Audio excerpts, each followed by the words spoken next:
Okay, thank you so much. I would like to invite very quickly our next speaker, Dr. Richmond Kwasi. Dr. Richmond Kwasi currently works at the Department of Philosophy and Classics at the University of Ghana.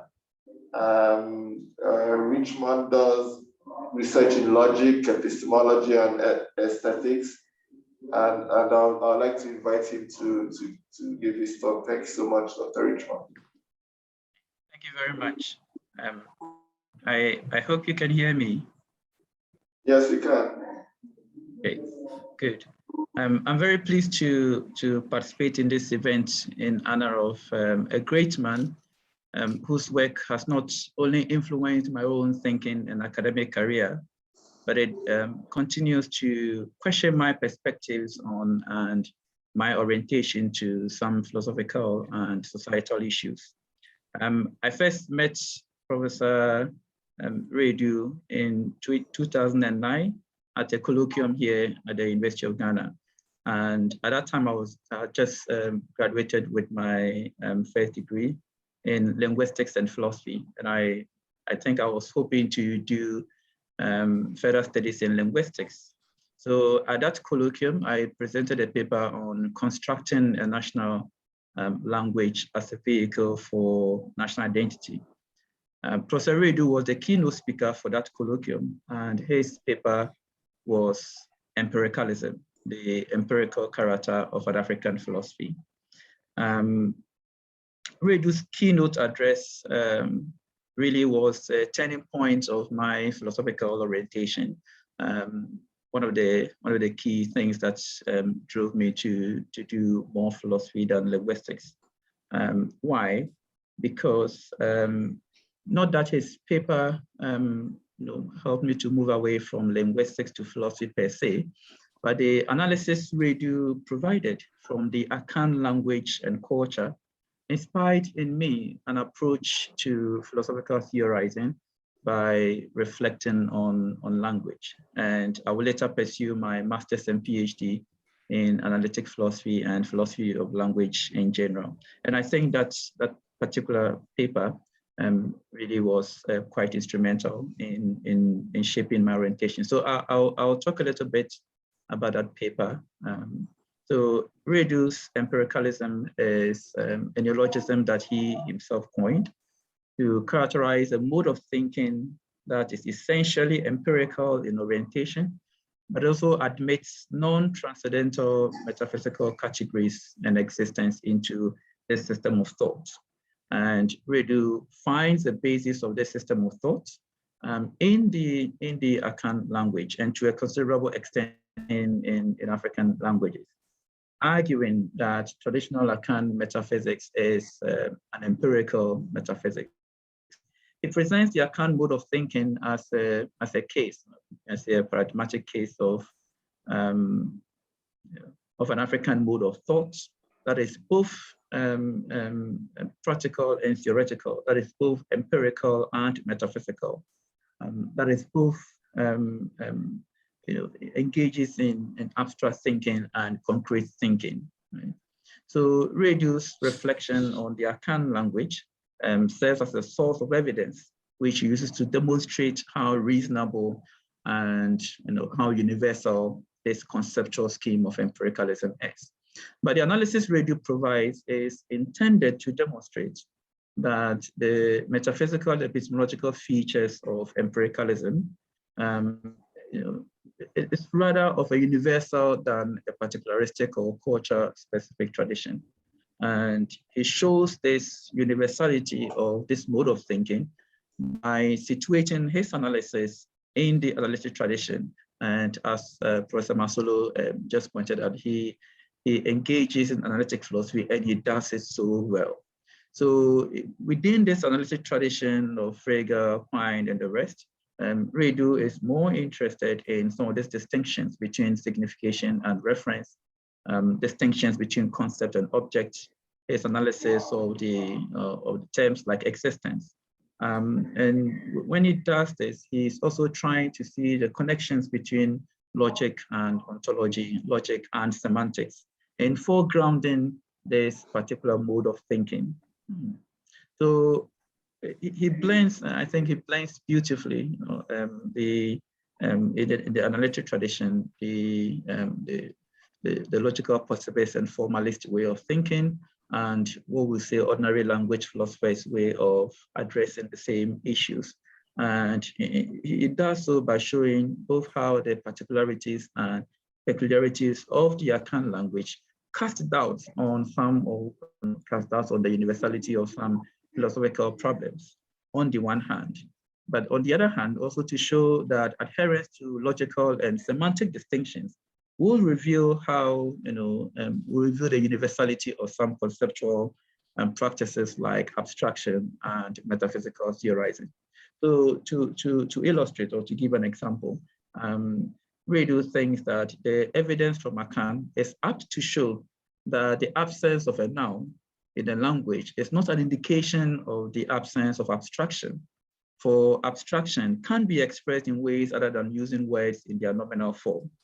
And there is no reason to assume abstract thinking or abstraction is not common to all languages and cultures. So while the Akan people are metaphysical in their thinking and theorizing about concepts like time and space and God and existence and a person, they do not employ transcendental concepts due to their empirical orientation of the accounts. And by this observation, Wiredu is rejecting the view that Africans do not engage in metaphysical theorizing, while at the same time parrying off any suggestion of metaphysical or transcendental enrichment of the Akan language. So it need not be enriched just because it doesn't have concepts that are expressed in Western philosophical thought. So the peculiarities of the Akan language, for instance, will illustrate the fact that concepts and categories of existence, as well as philosophical problems founded on these concepts and categories of existence, do not hold universal intelligibility and applicability. But beyond the peculiarities and particularities of people and languages lie certain logical, semantic, and ontological principles which have universal appeal. And so I think that in this sense, there is one legacy of Wiredu is that call for us to embrace the two virtues that he ends off in his empiricalism, which is that we have to be particularistic enough to be capable of knowing ourselves, but also universalistic enough to be capable of knowing others. And I think these are good virtues to embrace and a legacy to continue. This is just a brief that not, my philosophical orientation has been shaped by Wiredu, especially Wiredu's empiricalism. And I hope that when we inculcate the virtues that Wiredu articulates in his exposition of empiricalism, he will still smile on us. Thank you very much.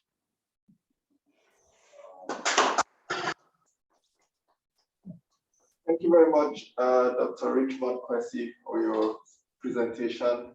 I'll just quickly call on our next speaker, Professor Haske Mohammed Majeed. Professor Majeed is an associate professor of philosophy at the Department of Philosophy and Physics, University of Ghana. He obtained his BA and MPhil degrees from the University of Ghana. He then proceeded to the University of South Africa, where he received his doctorate degree in philosophy. He is a 2014 recipient of the internationally recognized and highly competitive American Council for Learned Societies postdoctoral fellowship under the African Humanities Program. He also won a University of Ghana staff PhD research grant in 2009. His research interests include African philosophy, philosophy of mind, philosophy of religion, and life and death questions. Professor Majeed, thank you. Thank you, Dr. Atto. This is a tribute, as we know, for the late distinguished emeritus Professor Kwasi Wiredu. But I begin this tribute by sharing my thoughts on his metaphysics, especially in relation to Akan conceptions of a person. So now on metaphysics.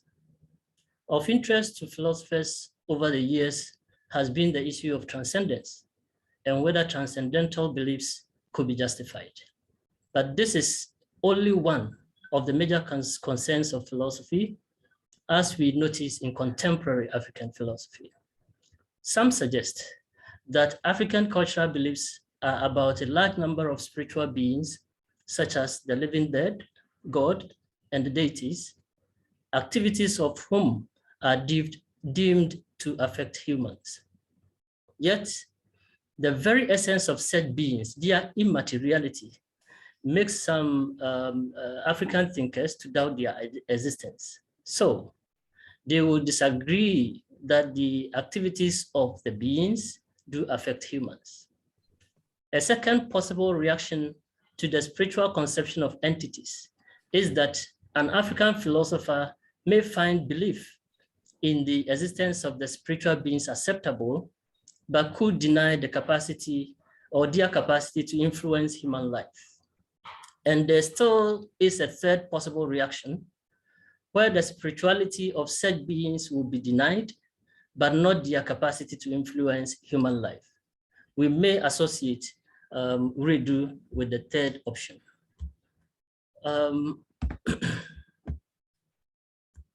Wiredu argues with verve and consistency to project the empiricality of Akan philosophy.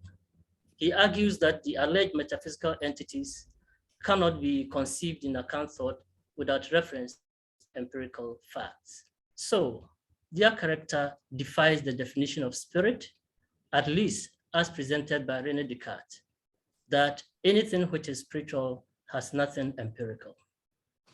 One may therefore ask if there can be metaphysics in Akan thought at all. To a question like this, Wiredu's approach has been to insist that since Akan metaphysics, and I use this word advisedly, entails both empirical and not so empirical dimensions, it should properly be christened as empirical metaphysics. So now, empirical metaphysics and the concept of a person. The Akan concept of a person, Onipa, is in Wiredu's view non-substantive. In this conception, he lists three major entities: the Okra, which is a life-giving entity; Sumsum, an entity responsible for the total effect communicated by an individual's personality; and Nipadua, the body. I concentrate on Okra and Sumsum, for these two concepts with which Wiredu distinguishes key aspects of Akan mind from some Akan and Western conceptions of mind. Many Akan philosophers, including Jachi, translate Okra into English as soul and argue that Okra is a divinely acquired immaterial entity of a person. But these features seem consistent with those of the Cartesian mind and are likely to serve as a basis for the equation of Akan with the Cartesian concept of a person. Wiredu disagrees with the conception of Okra as soul. Apart from his thinking that Akan language protocols render this conception of Okra inaccurate, Wiredu tends to suggest that translating Okra as soul is likely to cause evidential problems for Akan soul theories. He questions how, for instance, an Okra can be seen by spiritually heightened individuals and can be pacified with physical food and drinks and be regarded as soul, whereas a soul is supposed to be completely spiritual. Hence, his famous coinage, quasi-physical, which is a term he recommends for the description of Okra and indeed any event or entity that has paraphysical properties. One such entity is Sumsum, the entity which Wiredu identifies with human personality. This attribute is also confirmed by earlier Akan scholars like Dankwa and Buzia. However, Wiredu argues against a spiritual conception of Sumsum due to its perishability after death, that spiritual beings are supposed to be immortal by nature. The debate about the proper characterization of Okra and Sumsum is still going on, but by his concept of quasi-physicalism, Wiredu has successfully directed the attention of contemporary thinkers to aspects of the activities of Okra and Sunsum, which had not received sufficient attention, and reinvigorated critical analysis of Akan metaphysical questions. While Wiredu is clear on each Onipa having a Sunsum, Okra, and Nipadua, he also argues that morality is a basis for an individual to be regarded as a person. The individual is therefore expected to act good, relate well with other members of the community, and generally seek the advancement of the community. Since this sense of Onipa is tied to human effort, Wiredu suggests that only some individuals may become Nipa, that is persons. Many non-Akan and Akan philosophers share this view. Moral personhood, however, is not entirely free of metaphysics, since the Okra, for instance, is in Wiredu's view God-given entity that requires its possessor to be treated with goodness and dignity. But the metaphysics of the Okra is nothing but quasi-physicalism, whether it is Okra's life on earth or in the afterlife. Every philosophical idea will be criticized or accepted, and quasi-physicalism is not an exception. Quasi-physicalism is intellectually and linguistically potent, and its place in the Akan philosophy of a person is aptly demonstrated by Wiredu's own reaction to the dispute between substantive and non-substantive theories of mind in Western philosophy. Let us remember that one of them, those two perspectives, will appeal more to Wiredu, even as he thinks that mind has no equivalent in Akan. Despite this, he still advises that, and I quote, each of the substance and non-substance views of mind provides an adequate basis for the semantics of mind, end of quote. Therefore, philosophy is not always about which position is more appealing, but is about following faithfully the requirements of philosophical thinking and writing. I concede, though, that these are not mutually exclusive sometimes. So I will now talk about Wiredu's philosophical disposition and then conclude. As a result of Wiredu's educational background in Ghana and especially at Oxford, one is tempted to think that his empirical disposition is something he acquired from years of Western academic training, especially from exposure to British empiricism. But there is credible evidence that this is not the case. His colleague and closest friend, Professor William Abraham, informs us that Wiredu exhibited his empirical leanings right from their high school days in Ghana, giving credence to Wiredu's own revelation that he acquired the disposition from his Akan cultural background. What this implies is that the Akan culture, like others in Africa, offers good intellectual resources for the construction of diverse and sophisticated philosophical thoughts. Due to his constant projection of the empirical character of, or I should say empirical elements in Akan thought, Wiredu foresaw a possible identification of his philosophy as empiricist. Even though this seems reasonable, and he does not hide his admiration for empiricists like Hume and Dewey, and an empirical realist like Kant, the idealistic tendencies of Western empiricism distinguishes his style of thought from Western empiricism. Therefore, he labels himself as an empiricalist, not an empiricist. So I will conclude now by sharing my, personal, knowledge of Wiredu, though not much. So on Wiredu's personality, I would say that my personal encounter with him was in a little over a decade ago in Accra. He came across as a calm and thoughtful person who knew what you were driving at as you labored to make a point. While in Accra, I could not also avoid noticing how he chatted so heartily, it's Jachi, as they were constantly in the company of each other. Then I realized that they were simply two philosophical giants with two perspectives, one culture, and were epitomes of mutual respect. Wiredu had such a pleasant personality, and many who knew him would attest to this. There is therefore so much in the life and works of Wiredu for all of us gathered here today to take lessons from, and I hope we do. Thank you very much.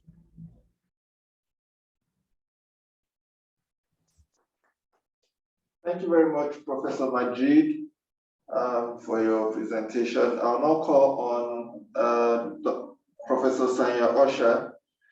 Professor Osha is currently a research fellow at the University of Cape Town. He holds a PhD in philosophy and taught the discipline in Nigerian universities for over a decade. He has published extensively on anthropology, cultural studies, knowledge systems of Africa, the politics of the West African region, and the socio-political and cultural realities of Southern Africa. He has undertaken extensive research on the discursive status of African systems of knowledge. He also spent a decade studying and teaching the sociological and political aspects of innovation studies. As an academic, he has held research positions at Smith College in the USA, the University of Groningen, and the African Studies Center in the Netherlands.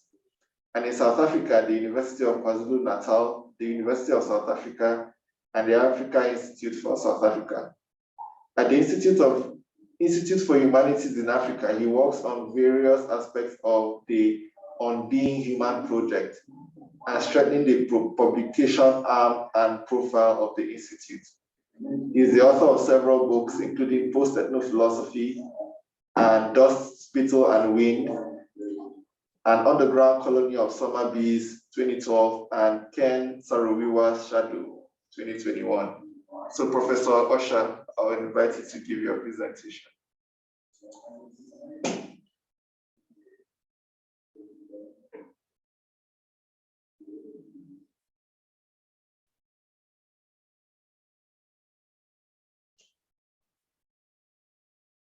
Prof. Osha, I think you're still muted. Sorry, thank you. I'm sorry about that. I was thanking you, David, and thanking Edwin for inviting me to this very important occasion of commemorating the passing and the work of this great African scholar, Kwasi Wiredu. Since we have so many speakers and so many people have said great things about him, I'll try and make my presentation as distinctive as I could possibly can, which would entail speaking a little about my personal connection with his work and life. I first came across his work in the early 90s when my professor at the University of Ibadan, the late Olusegun Oladipo, the Professor Olusegun Oladipo, who passed in 2009, over 10 years ago now, asked me to act as a proofreader for one of his books, and the book was on Professor Wiredu. He wrote one of the most first books. I think it was the first major study on the work of Kwasi Wiredu, which was called the African Philosophy. I think the contributions of Kwasi Wiredu, which was published in the 90s.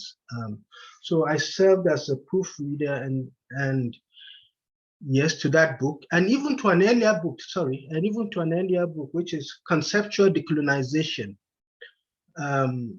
conceptual and 4 essays.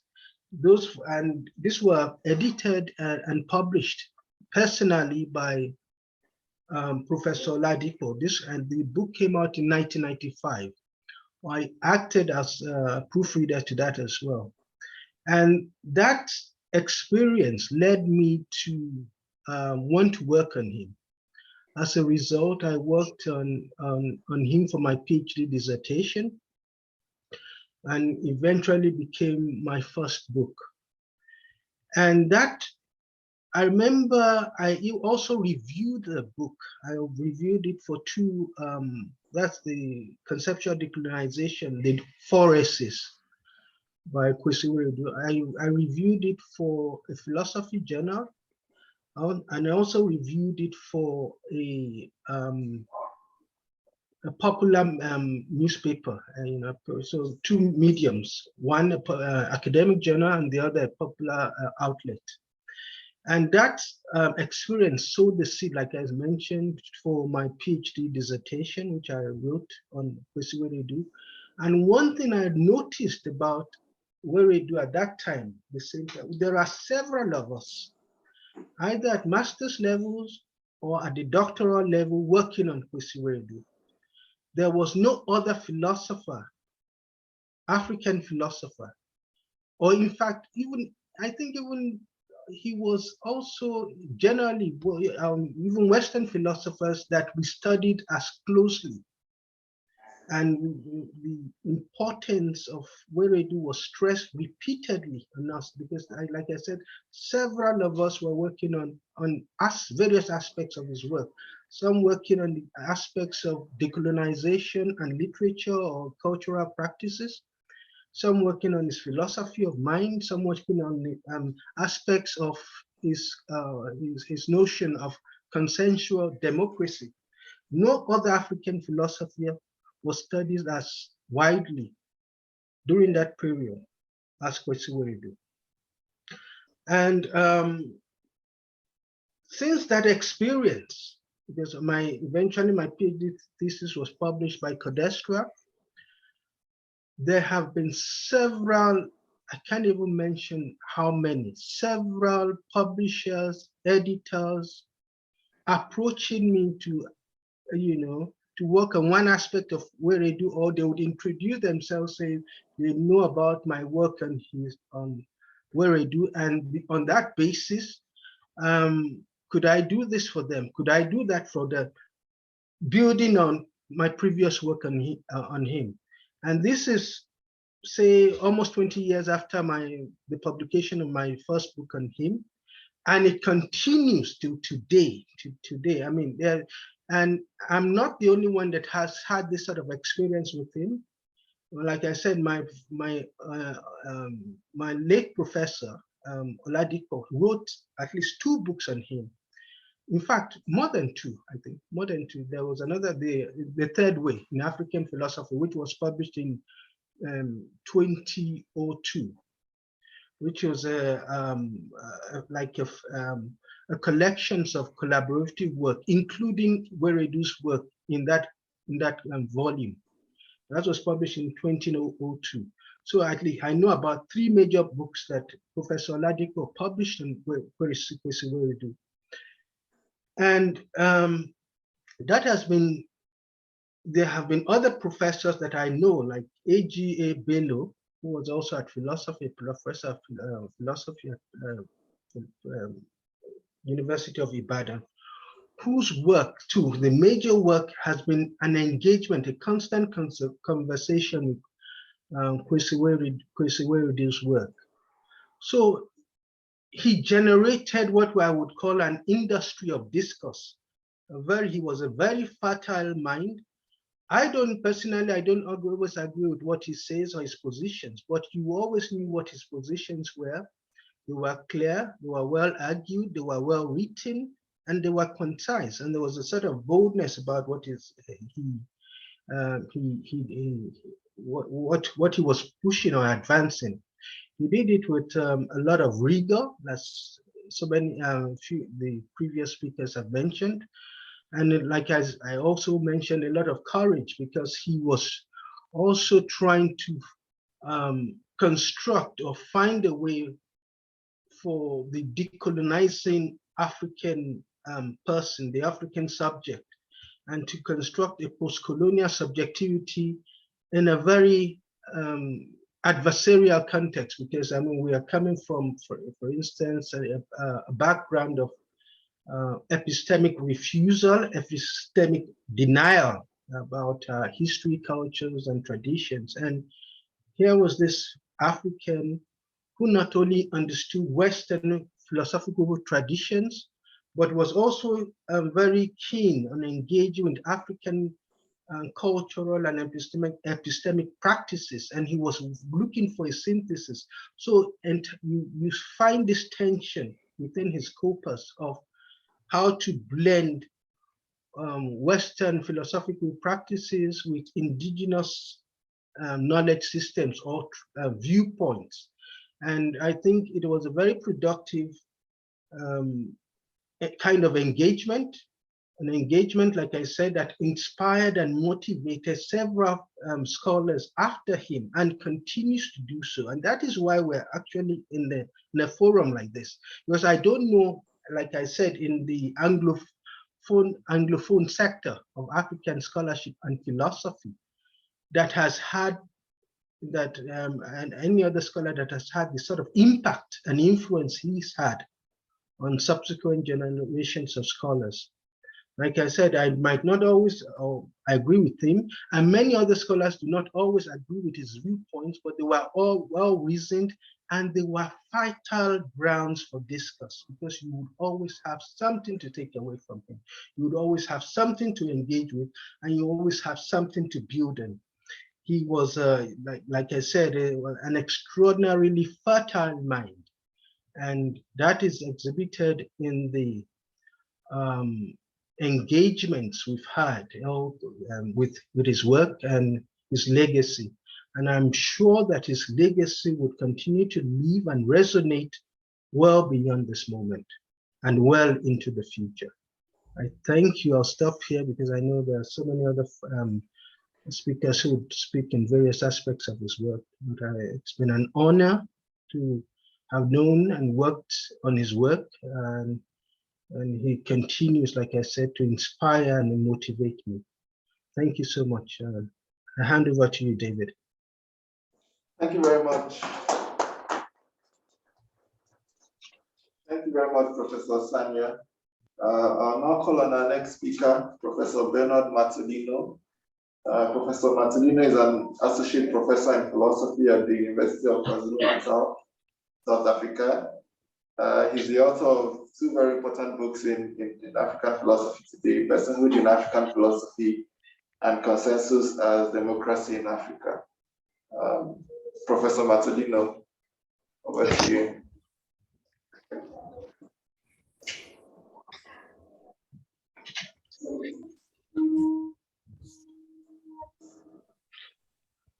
Thank you very much, colleagues. Can you hear me? Yes, but you are hiding in a dark room.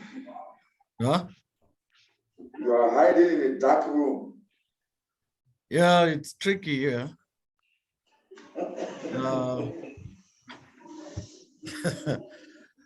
Yeah, okay, no, let me sort myself out. 30 seconds, please. Maybe I'll get a better angle. I don't know, I hope so.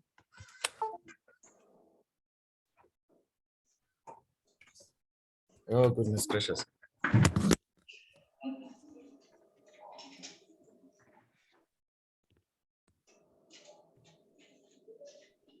Better. Don't can you see me? records. All right. No, that's excellent. Yes. Oh, yes. There I am. Thank you very much, colleagues. Thank you so much for the invite, and it's good to see everybody here. Well, I'll tell you a funny story. Maybe it's not so funny, but I think it's funny anyway, of my one and only encounter with Professor Wiredu. I've told this story a number of times. So I met him at Rhodes University. I think it was 2006 or something like that, or 7, I don't know, 2006, but that long back. It was at the ISAPS conference. I was a PhD candidate then. One of my professors asked me if I was interested in attending this conference. And of course I said yes.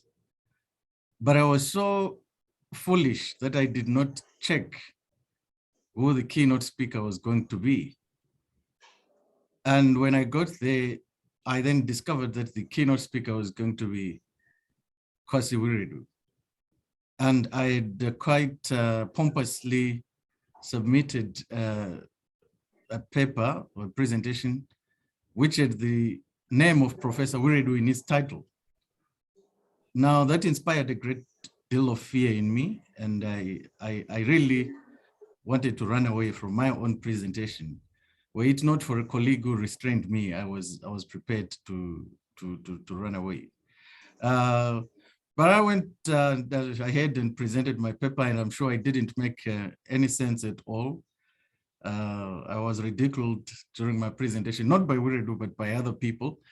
But after the presentation, Professor Wiredu was very gracious with me, and he gave me relevant pointers to a number of things. And as others have attested to, he was a very kind, very gentle, and very considerate man. As you know, in the academy, we do get some people who are incapable of those characteristics, even with young people. So I was truly grateful to him for that interaction. That interaction made me really get so interested in his work, and I've done quite a bit on him. I just want to say something today, which will be like my reflection of him and his work. And this has got to do with the kind of commitment that he took in philosophy, which has already been solicited by others who have spoken before me. Wiredu was not a man who was very patient with things that were not so useful. I think we all remember his the three evils that he identified: anachronism, supernaturalism, and authoritarianism. And I was fascinated by anachronism in particular, because he had quite a bit to say about how we go with our reflections as Africans, and how sometimes we are quite insistent on using modes of thought that have outlived their usefulness. And what I've been forced to think about in respect of Wiredu is the role of tradition in our reflection, particularly how we want to conceptualize certain facets of the organization of our lives. In this respect, I thought of anachronism, tradition, and consensus. And Wiredu's advocacy for two things is a little bit puzzling for me. Firstly, his support for Menkiti's radical view of person is well known and well documented. And on that occasion, which I talk about, when I met him, I asked him why him and Menkiti had not responded to JH's very uncompromising criticism of that view of personhood. And he says something very strange but funny also. He just pointed me to some part of JH's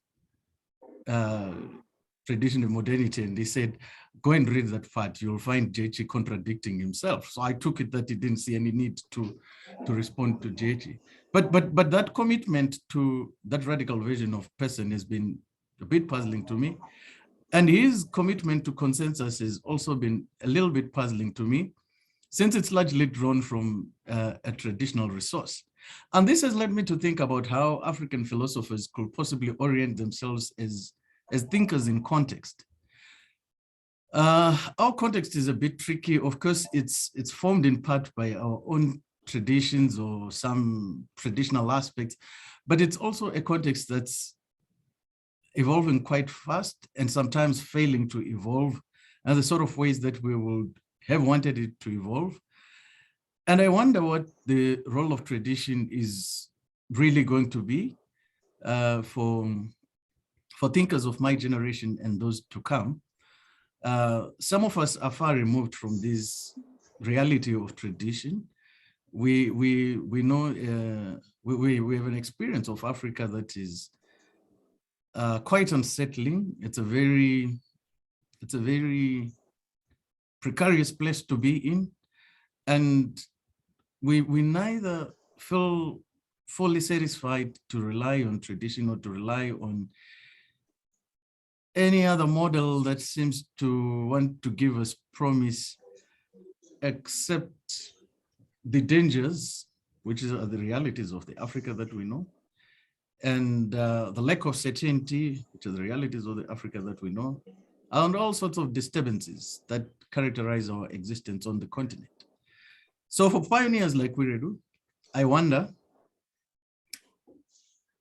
what he represents for the kind of reflection that I want to pursue, and what the role of tradition and the role of things such as consensual democracy and the role of extreme views of persons will eventually do to me as a thinker and to the kind of philosophy that I want to develop. I think that's all I have to say, and I must stop. Thank you very much.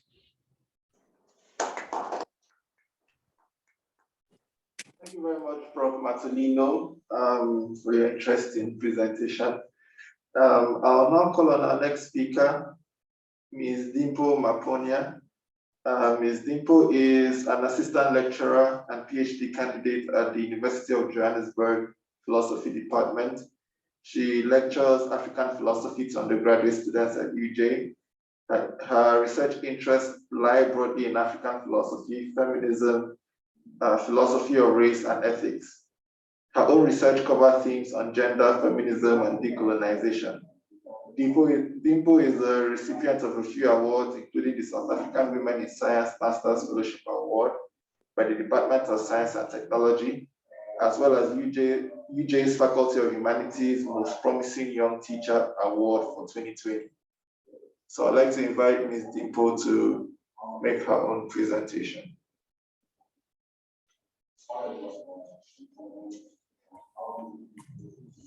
Thank you very much, Dr. Atto, and thank you for organizing, this very important event.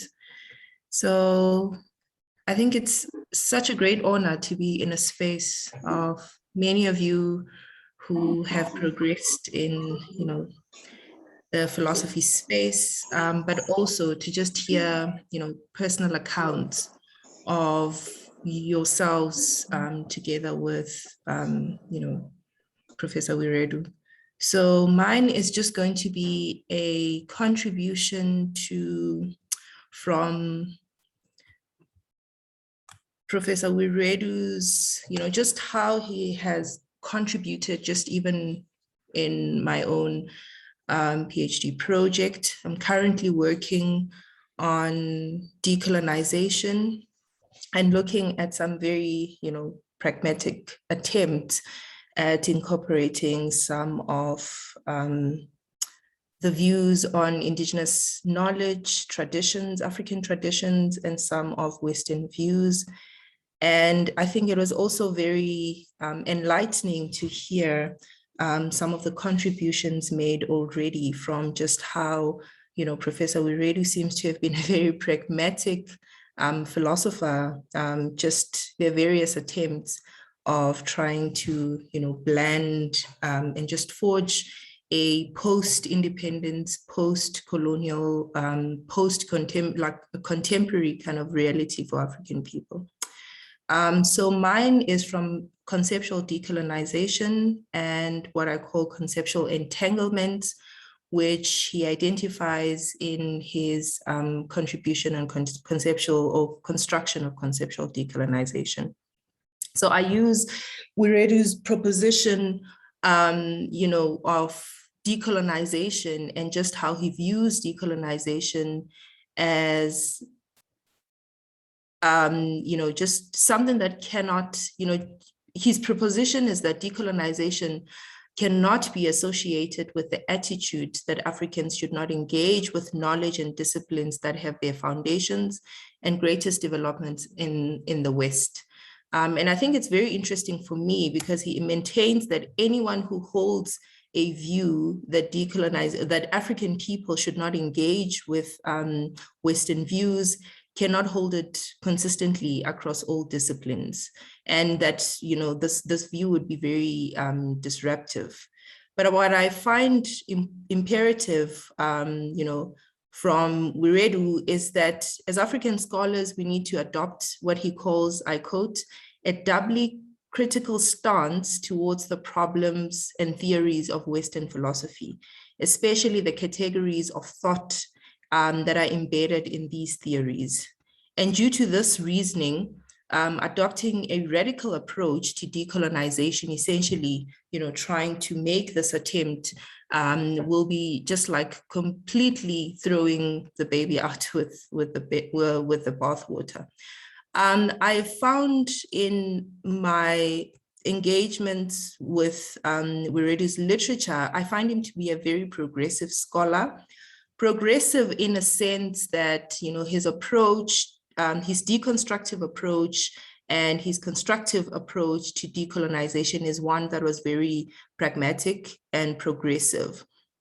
I mean, his view on conceptual decolonization is one that involves both a negative and positive program. And I just find this very interesting. Well, let me just read out just what these programs are about. So his negative program is captured in his definition of conceptual decolonization as the elimination from our thought of modes of conceptualization that came to us through colonization. And his positive program involving exploiting as much as is judicious to the resources of our own indigenous conceptual schemes. So what I find important, or what I think is very important to note here, is that both these programs, the negative and the positive program, are programs that are very complementary to each other. And I really commend him for identifying and streamlining both these programs in the decolonization project. As what I have found, from some works that have been done on decolonization is that there seems to be a tendency to want to separate these two programs. And I mean, considering just when he started writing, on decolonization, he already kind of had, he was a bit, he was ahead in a sense of trying to prioritize both these programs. I mean, I think it's clear, and although unfortunate, that the colonial process has left us African people in a state of what I call African epistemic calamity. It's unfortunate that the intermixing of African and Western intellectual categories has created what he calls conceptual entanglements, right? But for Wiredu, he thinks Africans of the immediate post-independence should try to unravel this conceptual entanglements. And I think, or rather, I try to identify this unraveling as the baton that which African scholars of decolonization today are left to pick up. So basically exploring and contributing to the development of African philosophy, of African concepts, of African cultures, to the improvement of Africa and her people. But for me, listening to the keynote address and some of the contributions that have already been made, what is encouraging is that we do not really have to start from zero. I believe that Professor Wiredu's work will definitely guide our contemporary inquiries, while at the same time keeping us grounded, in our African traditions, African roots, and ultimately just what it means to be African. And I think all of us in this room have a duty to honor him and to honor his legacy in some way. And I'm actually very happy that such an attempt or such attempts, have already begun. It's very interesting, when I read his work on death and afterlife, because it seems, or at least one could say, it's almost like he preempted how he is to be honored, you know, one could say, because he says, just in the contribution he makes on death and the afterlife with Jeche, I just took this excerpt from, you know, that chapter, and he says here, how is honor done to the ancestors? And he says it's done in two ways, in two connected ways. One in a very general way, and the other one is very particular. The first way is simply to live uprightly. So basically living, you know, good, you know, in a good way. And the second way is one that involves quite particularized imperatives or even particularized injunctions. And he says, perhaps a departed member of the family has left his successor a half-completed project, together with adequate resources for its completion. To go ahead and complete is to do honor to the dead. So I think this is actually very befitting because there's still a lot that needs to be done, especially from an African philosophy perspective. But I really believe that he has left us with some resources to take up, you know, the project of African philosophy in its entirety, given his very broad contributions to the discipline of African philosophy. But he didn't leave us with nothing. So we have a lot of resources, and it's really, you know, up to us as contemporary, post-colonial and post-independence African scholars to carry on the work. Thank you very much.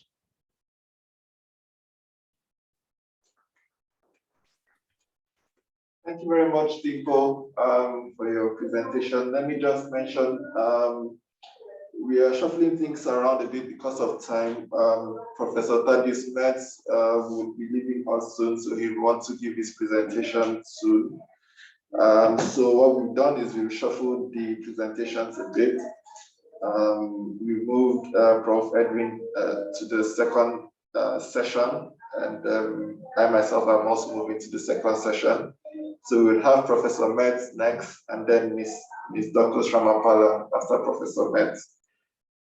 So Professor Metz is currently a professor at the University of Pretoria in South Africa. He has published more than 250 scholarly books, chapters, and articles, many of them taking an analytic approach to African morality, the meaning of life, the nature of mental health, the point of a university, the role of a legal system, and amongst many other topics, not unlike Professor Wiredu. Professor Metz's research recognition, he has been recognized as one of the top 50 thinkers by Prospect magazine. He was awarded an A1 rating from the South African National Research Foundation, which is the highest research rating in South Africa, and also won an essay prize from the Association for Philosophy of Judaism. Postdoctoral projects supervised lately have focused on African philosophy with regards to issues like land reform, Ubuntu, bioethics. His recent doctorates that he has supervised have dealt with things like genetic enhancement, artificial intelligence, especially from the African perspective, prison reform, and meaning in life. So I'd like to invite Professor Metz to give his presentation. Thank you very much for that generous introduction and for shifting the times around to enable me to participate. Greetings, everyone. I want to take a somewhat different approach to reflecting on Professor Wiredu. I don't really want to talk about his substantive views when it comes to truth, logic, the mind, political power, human rights, or even philosophical method. And I'm not going to reflect on the personal contacts that I was fortunate to have had with him at times. Instead, I want to talk a bit about what we might see as his philosophical temperament or style. I see it as being characteristically open-minded, and I see that in two ways that I think are interesting. First, as has been mentioned so far, Professor Wiredu was quite willing to engage with non-African philosophy. He didn't sort of in principle set aside non-African ideas as alien or foreign or inappropriate for Africa. He didn't seek a pure or so-called authentic sort of African philosophy. He was quite willing to use concepts from other traditions if they made philosophical sense to him. And there are a couple ways to see that in his work. If we go back, I've tried to find what the very first article or piece of writing he published was, and it appears that it was a 1970 article in Kantstudien, which was about Kant's synthetic a priori approach to geometry. And then more than 40 years later, we find him still engaging with Kant's metaphysics and epistemology, and in particular in an article chapter titled Empiricalism that two colleagues, Majeed and Kwasi, have both mentioned today. And in it, he continues to draw on Kant to distinguish between empirical and transcendental philosophy, to discuss the a priori and a posteriori approaches to justification. And at one point in this chapter, he says the following: I think that an African philosopher may avail herself of insights and lessons from Western philosophy, and for that matter, Eastern philosophy, for the construction of an African philosophy suitable for contemporary existence. For instance, given my engagement with Kant in this discussion, it can be inferred that I think it useful to look at what he has to say, unquote. I think that's a really interesting approach for somebody who has been advancing a self-consciously decolonial project and has done so much to advance literate African philosophy.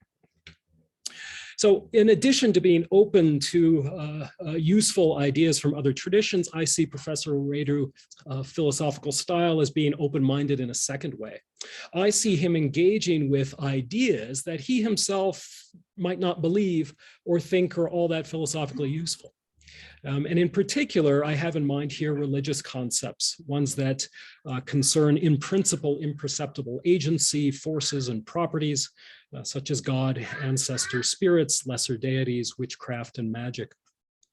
They don't figure foundationally in his philosophy, or at least all that prominently on my reading of him.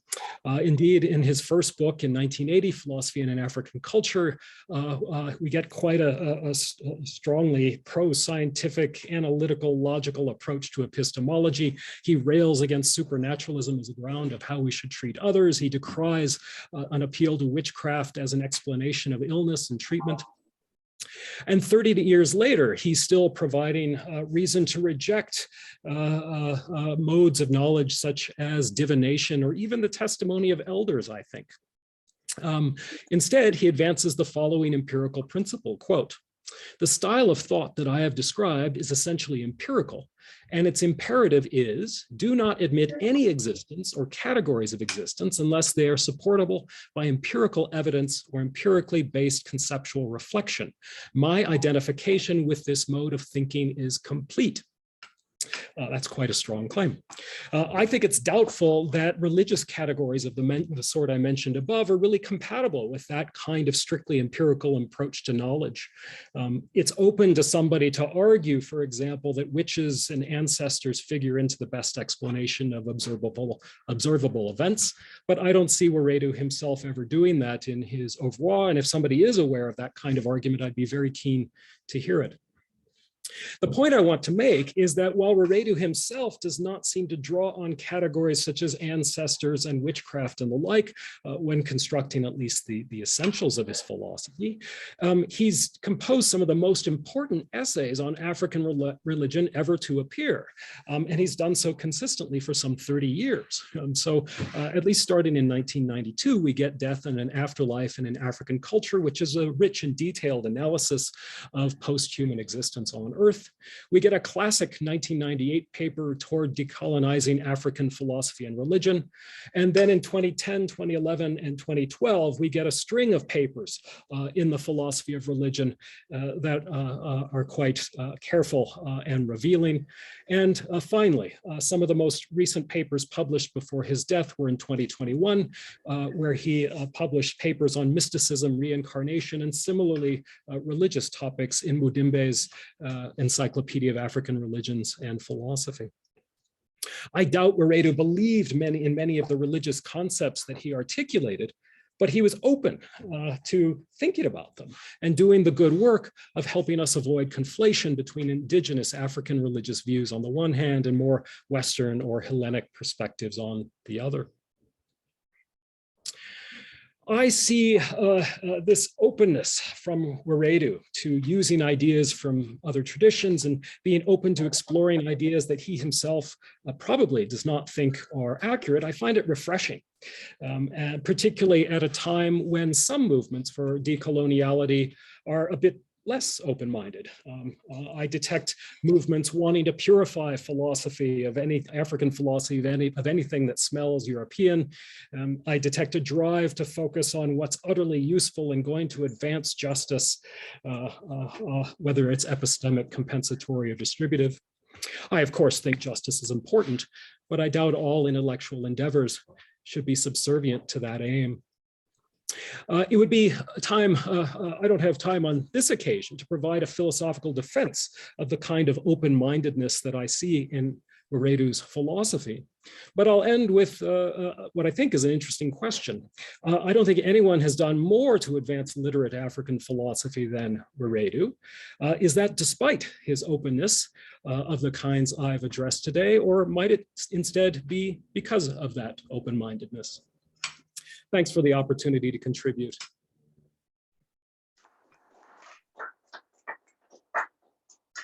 Thank you very much, Prof. Metz, for your presentation. I'll now call on our next presenter, Ms. Dorcus Ramaphala. She is a PhD candidate in philosophy at the University of Witwatersrand. She's also a lecturer and a tutor in the philosophy department, and her main interests include African philosophy, ethics, social and political philosophy, and of course, metaphysics. Ms. Dorcus. Thank you very much. Olivia, and thank you very much, Professor Etienne, for this opportunity. We have come together to this roundtable as philosophers to pay tribute to the late iconic African philosopher, Kwasi Wiredu. But my question is Kwasi Wiredu dead? I leave the answer to this question for later. When I look at the philosophers seated at this round table, I see women and men of great importance to the African philosophical tradition. I see people who have contributed immensely to the success of what African philosophy is. I see people who have placed African philosophy on the global philosophical map. I see people who have created theories that are of great importance and benefit to the global context. Most importantly, I see people who have all benefited in one way or another from the works of Wiredu. We have benefited from Wiredu works by critiquing his views to create better views, or by appraising his works. But what we all have in common is that the name Kwasi Wiredu has somewhat appeared in our writings. Funny enough, we always use the phrase, Wiredu argues that. It is unlikely that we say Wiredu argued that. And this will be so for as long as possible. This leads me back to the question I asked earlier, is Wiredu dead? Again, I reserve the answer for this question for later. The answer is delayed gratification. Well, I first encountered the work of the late Professor Kwasi Wiredu in 2014 when I was doing my second year undergrad while taking the African philosophy module. One can argue that he is one of the philosophers that influenced my decision to stay in the discipline. I had initially promised myself that I would not take philosophy as a major, as nothing interested me. And Professor Etienne can attest to that. I want to make a fallacious claim here by appealing to some of our seated here, if I'm allowed to do so, just this one time. I'm sure most of you will agree with me with the exclamation that you might have made after encountering philosophy for the first time once. But what the hell is going on here? Some of you are too smart to make that exclamation, but I did. Philosophy was not doing the things, neither it made me go crazy instead. However, an improvement was made in terms of my explanation after my encounter with African philosophy, especially the arguments for and against the existence of African philosophy. The touch of African thought brought the discipline home, and I could relate to it. The first paper that I read by Wiredu was about cultural universalists and particulars. I found the paper interesting as it questioned the abstract nature of philosophy. As a result, my explanation became, okay, I think something is going on here that I need to unravel. In my honors year, I had the opportunity to use his work again for my honors paper. The main aim was to see whether consensual democracy can be a solution to the problem of the anarchic state of nature in which the international arena finds itself. The theory was promising as it provided an alternative to the common and problematic culture of voting, which is also clouded by the issue of the veto power in some countries. He argued that consensual democracy is a democratic system because every party is included. But it is different from the majoritarian democracy as it still uses representative. It is different from the hegemonic type of democracy because instead of voting, the involved parties deliberate on the issues until they reach consensus. The one way one can achieve democracy is by compromise. Consensus is argued to be an agreement arrived by all group members through rational dialogue and mutual accommodation.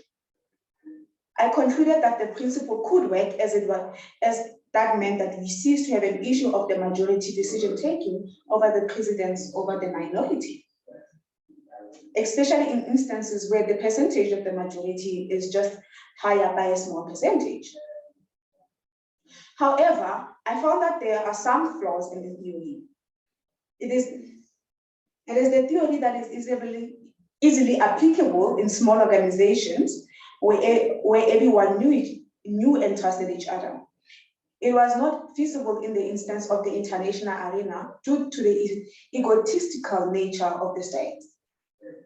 One can even further argue that the same concern can be brought about in the current society. Another concern that I came across was that it would take a long time to come to a consensual agreement. And in the instances of conflict, we often find ourselves in need of speedy resolutions. Thus, one can argue that consensual democracy is not practical on many levels. I'm really sorry that I've decided to lecture you all on this form of democracy, even when most of you have written books and journal articles on it. It would be best if you blamed Wiredu for this inspiration and courage in a good way. Kwasi Wiredu has greatly influenced many African philosophers. His philosophical theories have shaped how we view the discipline and even contributed to our love for philosophy. From the work of philosophers like him, the current generation of African philosophers can question the status quo and even come up with solutions to some of the problems that the disciplines and the world face. This leads me to reiterate my earlier question: is Wiredu really dead? This time around, the answer to this question would not be kept as delayed gratification. The gratification is already here as I provide the answer. Wiredu is not really dead. He has passed on to the next life. I speak like a true African philosopher, a philosopher who understands the metaphysics of African people, a person who has lived a virtuous life, never dies but lives forever. The person passes on to the next life. Wiredu is one of those.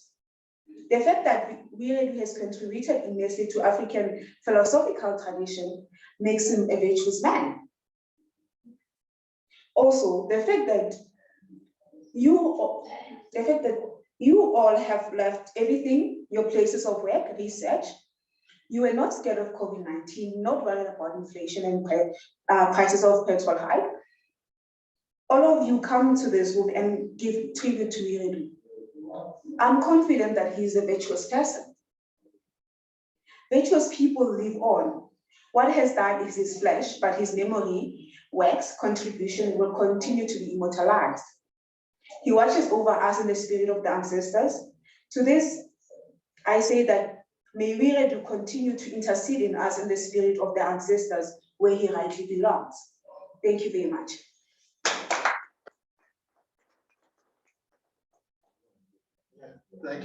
Thank you very much, Ms. Dorcus, for your very riveting presentation. So right now we are going to go for a break for about 20 minutes, so we can reconvene at about 4:30 p.m. South African time, which is about 20 minutes from now. And after that, you have presentations from, from Professor Edwin, from Dr. Chika, then I'll give my own presentation. Dr. Oyo will give his own presentation. And finally, Dr. Mohammed would round up the presentation. And then after that, we would have a response by discussants, Ms. Amara Esther Chimakona and Ms. Diana Ofana. And then after that, you then have open discussions where members of the audience can ask questions, and then we can have a conversation about Wiredu's life and philosophy. So see everyone in about 20 minutes time. Thank you.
All right, so welcome back, everyone. I'm sure you had a refreshing break.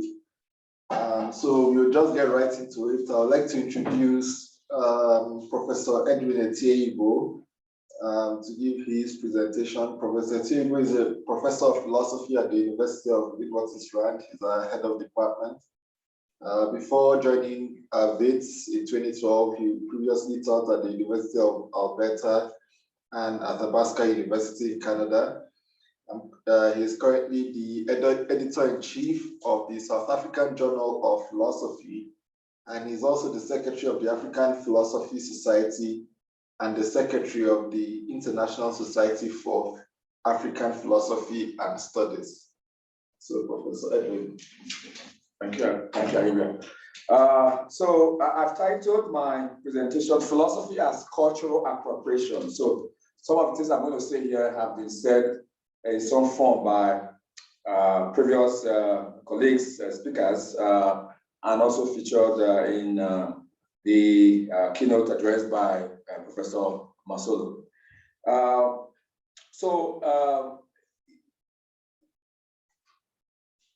I haven't met, I did meet Professor Wiredu physically, but I did speak to him on the phone when we wanted to host the first African Philosophy World Conference here at VIT 2015.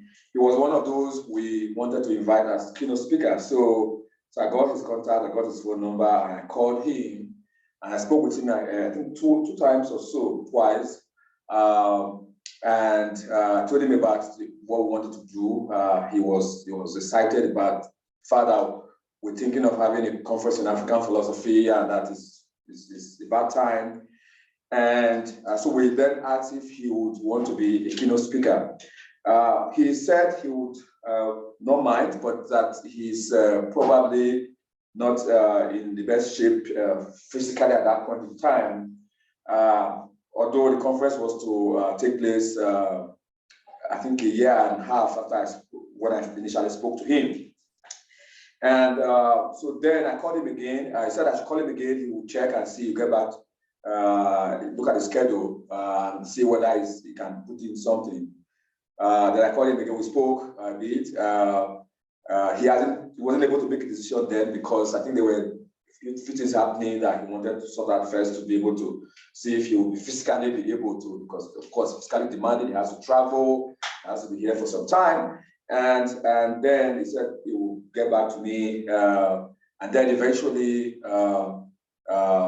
when we contacted him again, we couldn't reach him, and I think through is it Barry Helen, I think we found he was not feeling well at one point in time. So we didn't pursue it further. That was the only contact I had with him. But on the phone, it was obviously, as others have remarked, sounded very pleasant about anyone doing African philosophy. And so one thing that struck me from the conversation was his reference to always African culture. And I told myself, what is so important about African culture? And for some of the readings of his work I've done, and some of what has also come up here, it became obvious to me that that in order to understand part of his talk about African culture, we need to, of course, understand the distinction he makes between cultural universals and cultural particulars, which I will get to in a moment. But a bit of a detour is another prominent African philosopher, Mohammed, has written an article in the Sanford Encyclopedia of Philosophy, 2010, African Ethics. There he did clearly state that, look, what he's doing here is employing ordinary language philosophy or methodology to try and interrogate African moral experience. And I find that to also be the methodology, as other previous speakers have spoken, that Wiredu also did employ quite a bit or a lot in his work. But in the African ethics, J.J.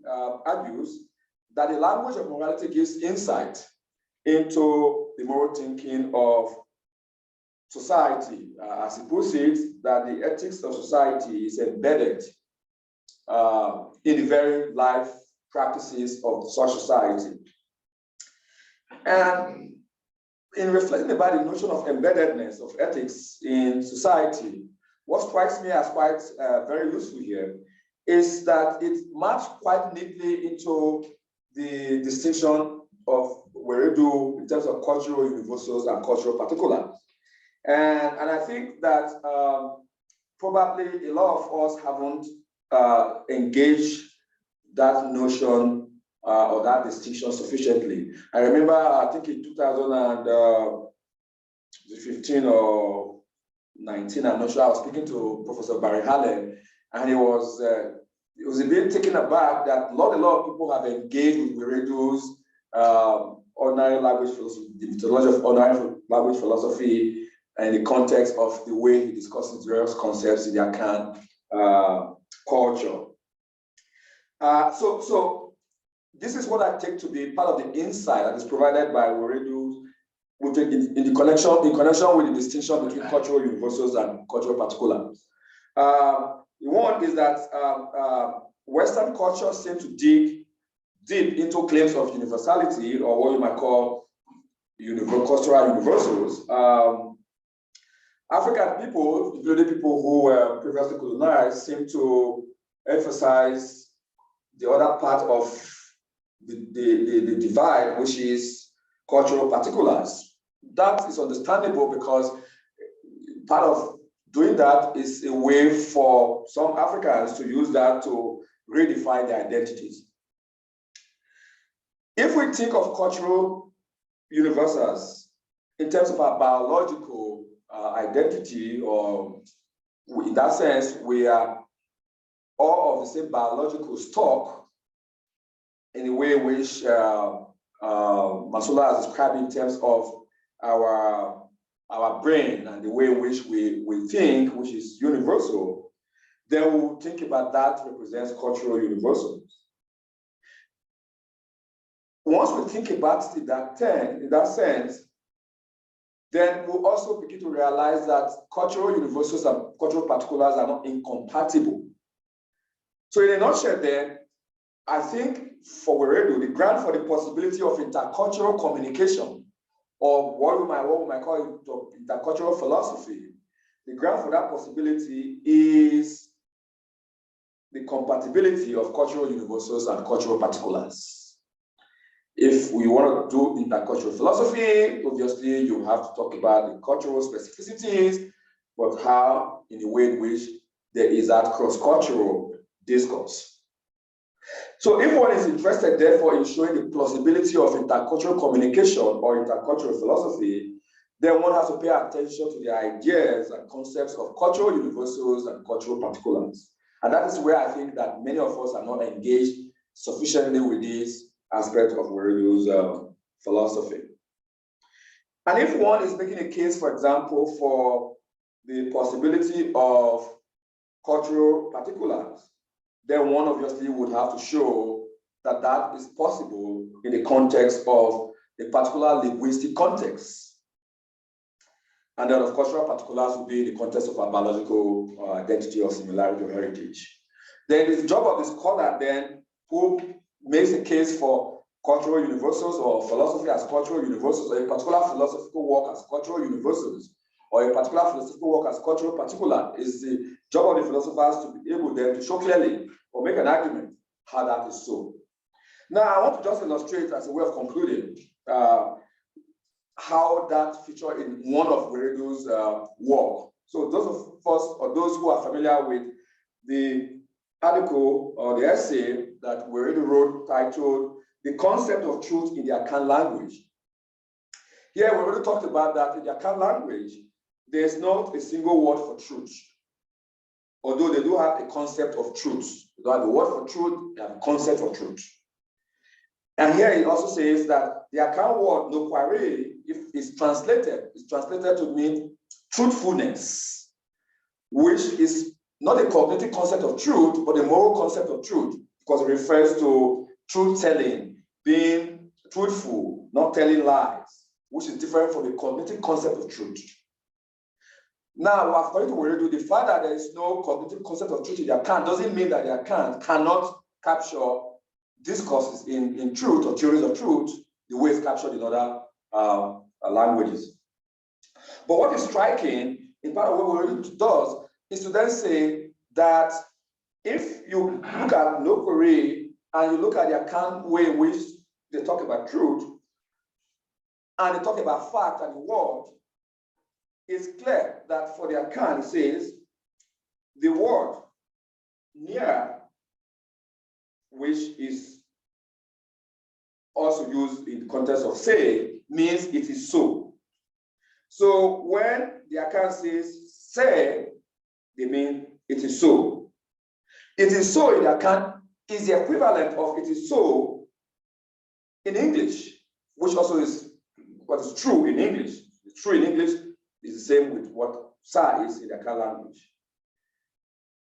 But then for the Akan, there's no word that captures the other word, which is the word about fact. So for example, you say a proposition which is so, the Akan will say near et se, which means it is so. Why is this important? It's important because the Akan, according to Wiredu, they have no word for fact. And because they have no word for fact, it doesn't mean the language is deficient. They just don't have a word for fact. That's what it is, right? Then, how is that? How does that play out in the context of cultural universals in particular? It plays out because according to Wiredu, whereas certain philosophical problems are problems that some other languages will face, they are not a problem that the Akans will face. So the problem that is the correspondence theory of truth faces, right? You know, the correspondence theory of truth is the idea that the proposition is true, it corresponds to fact. Now, for the English language, it's a problem, and I can confidently say that without any problem, because the word for fact and the word for true are different. For the Akan, there's no word for fact, there's only a word for it is so. So if the Akan has to discuss correspondence theory of truth, or if correspondence theory of truth has to be a problem for the Akan, it means that they would have to express the correspondence relationship in a way that it's tautological. So it will be for the Akan, for example, proposition is true if it corresponds to fact in the English language. For the Akan, it will be the proposition is so if it is so. It's tautology, it doesn't make any sense. So Wiredu then says, where for the Akan, the problem of the correspondence theory of truth is not a problem for the Akan. It's a problem for the English language, other language is of similar nature. So what does that tell us? When I said the problems, philosophical problems are universal. Certain philosophical problems are particular. The correspondence theory of truth as a philosophical problem of truth is a particular problem for the English language. It's not a problem for the Akan language. So it cannot be a universal problem. So when the British philosophers are pulling their hair trying to understand how to make sense of the correspondence theory of truth, the Akan is smiling and saying, that's your problem. That's not my problem, philosophically speaking.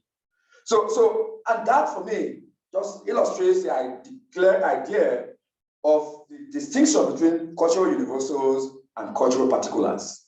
Certain problems are cultural universal, some are particular. Some are just in context of your linguistic language. And my thinking is, this is the kind of work that philosophers like us should be engaging with, where we show if we think that a particular problem or concept is universal or shared across philosophical traditions, we make an argument for that. And we will think that there are certain problems or certain issues or certain concepts that are just culturally particular, we make a case for that. And I think Wiredu has done quite a good job in this regard, and this concept of truth in Akan language illustrates these two concepts and the way in which they play out in the arena of philosophical discourse. Thank you.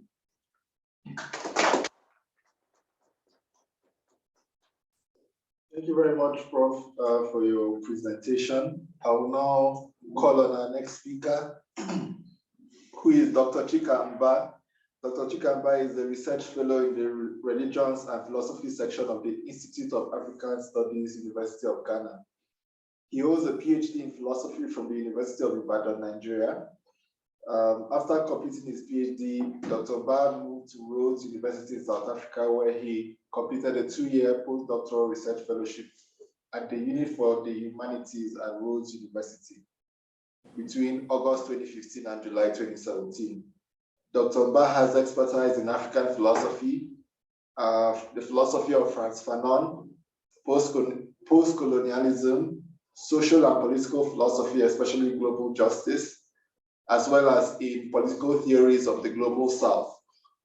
He also has competence in philosophy of science and philosophy of culture. So I'd like to invite Dr. Ba to give his presentation. Thank you so much, Dr. Ato. Here's once again thanking the philosophy department at Wits University, Professor Edwin Eteibo and Dr. Arabia Ato for putting together a solemn event of this magnitude and for making me a privileged part of it.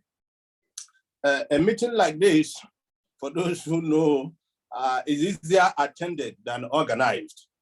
So a big shout out to everyone who has participated in putting it together. Now, I became fascinated with Kwasi Wiredu's work, beginning from my earliest encounter with philosophy. I did not say African philosophy. I said philosophy deliberately. And that is because in Ibadan, as a philosophy major, one of the first mandatory courses you take is Introduction to Philosophy, coded Phi 101.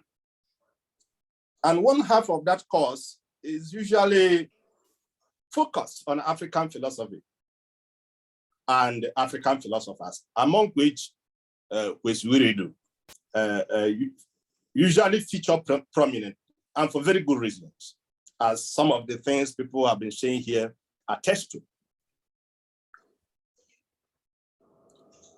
It also meant that you get to hear and read about the likes of Socrates, Plato, and Aristotle, alongside African philosophers like Henry Odera, Paul Potonji, and of course, Kwasi Wiredu.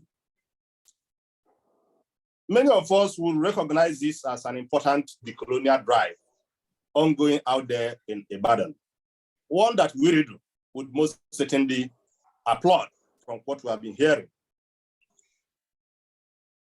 My knowledge of Wiredu's philosophy was further deepened by another towering figure in African philosophy, Professor Olusegun Oladipo, who has also since joined the ancestors. He introduced most of Wiredu's seminal essays to me via his graduate lectures and the supervision and writings was my original doctoral studies supervision. A generation ago, Oladipo announced in the introduction to the 4 essays that I think Professor Sanya Osha referred to earlier, what everyone else was beginning to realize. Kwasi Wiredu, according to Oladipo, is easily one of Africa's leading philosophers. I quote Oladipo verbatim here. In the next 2 decades after Oladipo's observation, it became increasingly clear that Wiredu had become, without doubt, the most influential philosopher of African descent. Here, I'm emphasizing a couple of things. 2 things that from what has been said in the first session might already be apparent.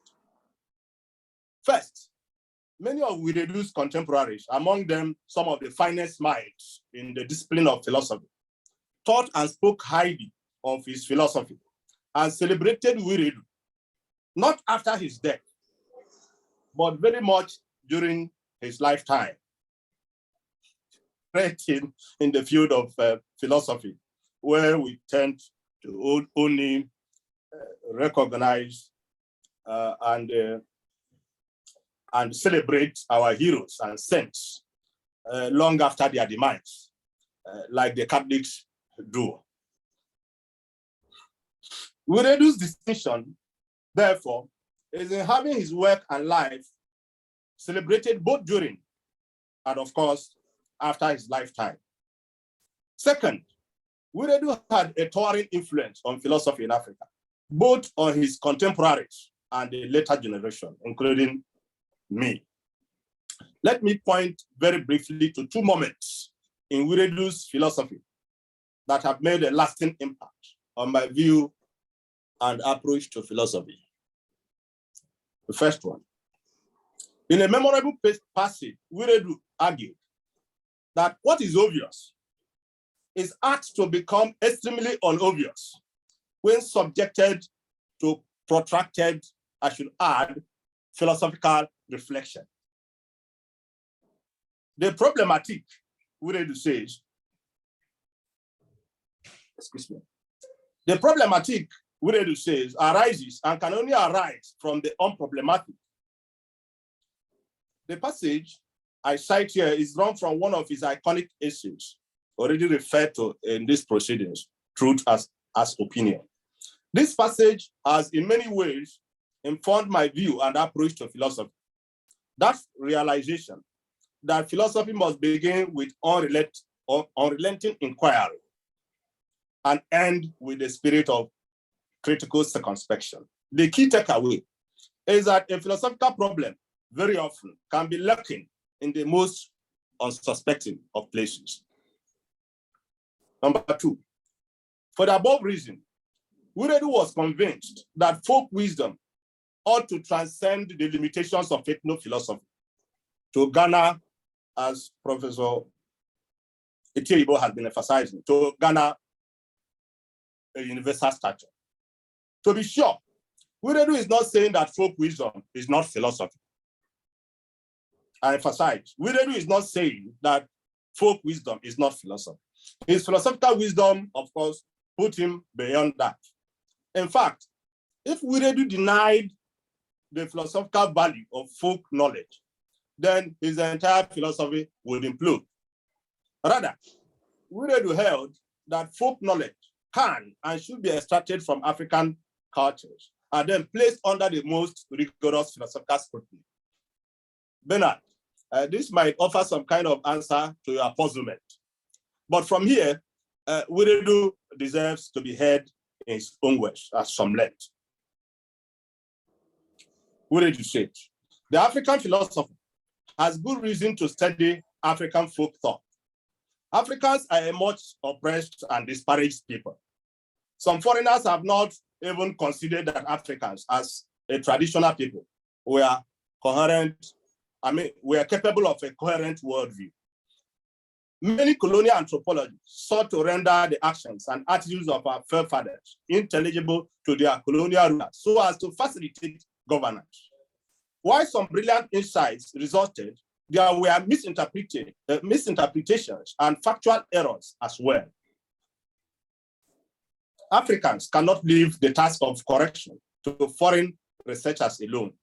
The exposition of these aspects of African traditional thought, especially, befits the contemporary African philosophy. But African philosophers should approach this material criticality. All peoples who have made any breakthrough in the queues for modernization have done so by going beyond folk knowledge or folk thinking. Sifting through the elements of our traditional thought and culture will require a good measure of analytical circumspection. Otherwise, we might exchange the good as well as the bad in our traditional ways of life for dubious cultural impacts. At this point, Wiredu is ready to make one of his most telling contributions to African philosophy. He reached the vanishing point on the horizon of his anti-imperial philosophy, conceptual decolonization. His vitally important but often unheeded exhortation is that African philosophers should exploit, in his own words, as much as is judicious, the resources of our own indigenous conceptual schemes in our philosophical meditations on even the most technical of contemporary philosophical problems. Wiredu, I think, spent the rest of his illustrious career explaining how this can be done. Wiredu, I think, one key way to honor Professor Kwasi Wiredu and his contributions to philosophy is to accept his challenge to decolonize philosophy, both linguistically and conceptually. Adieu, Professor Kwasi Wiredu.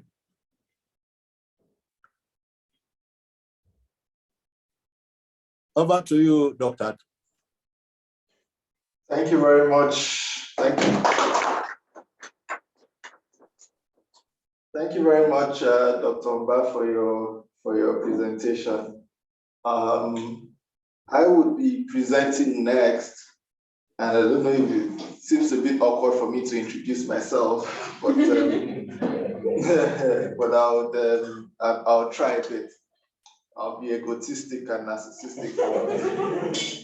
So, my name is Dr. Aribia Davidatu. I'm a lecturer at the University of Witwatersrand, co-recipient of the Global Philosophy of Religion project grant from the John Templeton Fund, formerly a postdoc at the Center for Leadership Ethics in Africa at the University of Fort Hare. My interests include African philosophy, specifically African metaphysics, African conceptions of African conceptions of the meaning of life, and then African ethics. So what I'll be speaking about, unlike some of us who have presented today, I've never met Professor Wiredu. And in fact, it is not until some few years ago where I actually saw what he looked like when I saw his picture on Wikipedia.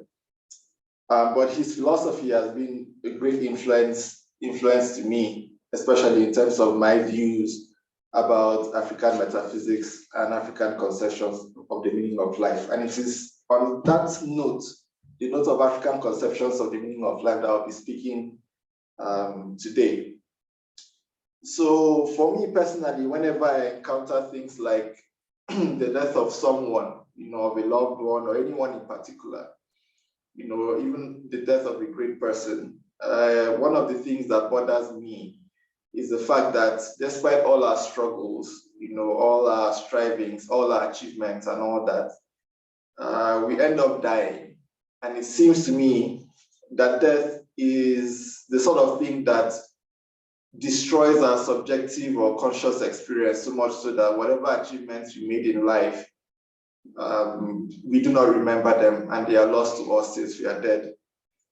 And it is this idea that this problem that had led me to consider questions about the meaning of life, and more specifically African conceptions of the meaning of life.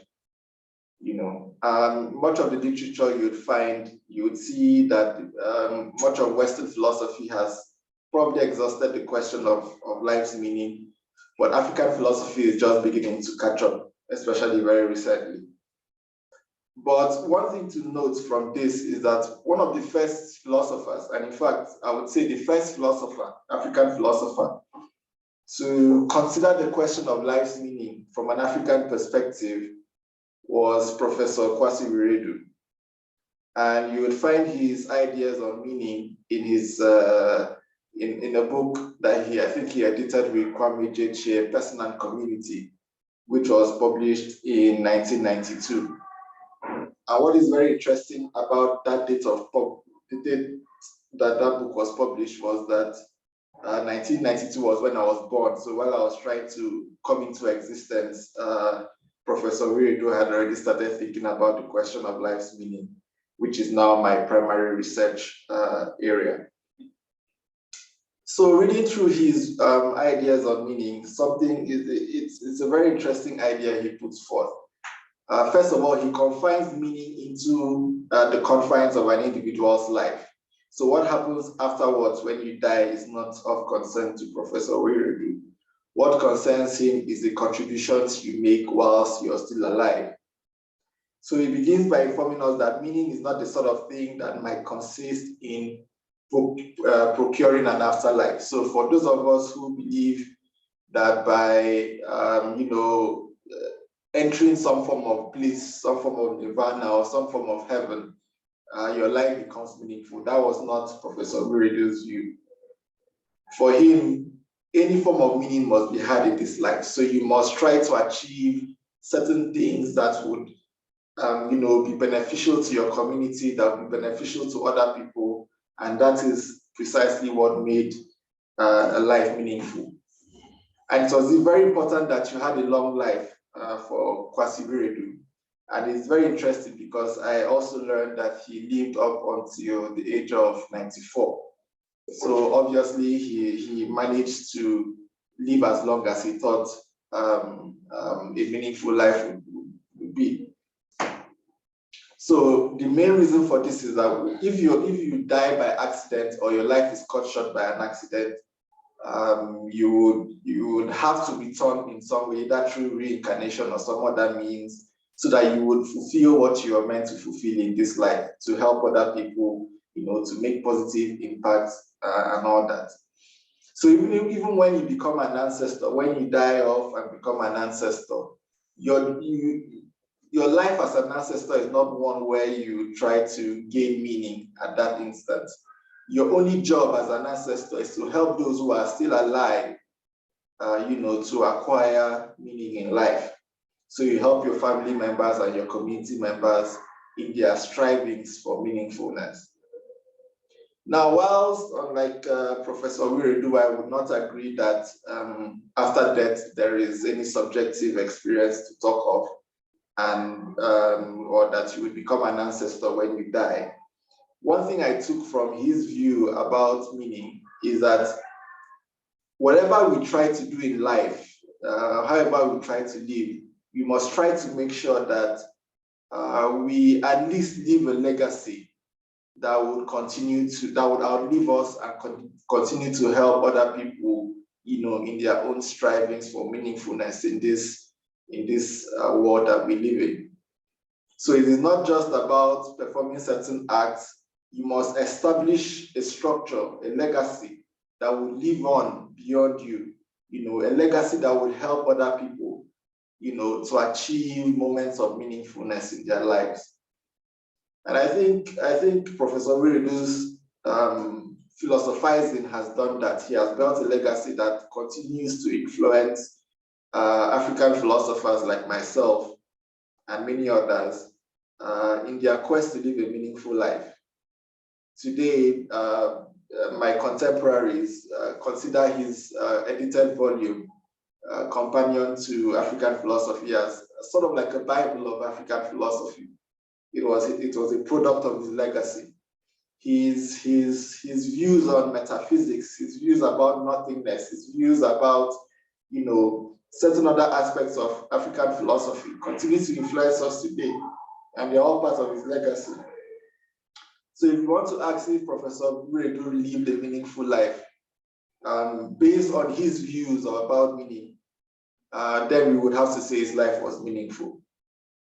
And I think it challenges us as individuals living in this existentially sad world to find ways to help others that will come after us in their own strivings for meaningfulness. And I think that is the main point that we can take away from Professor Wiredu's views about the meaning of life. Thank you.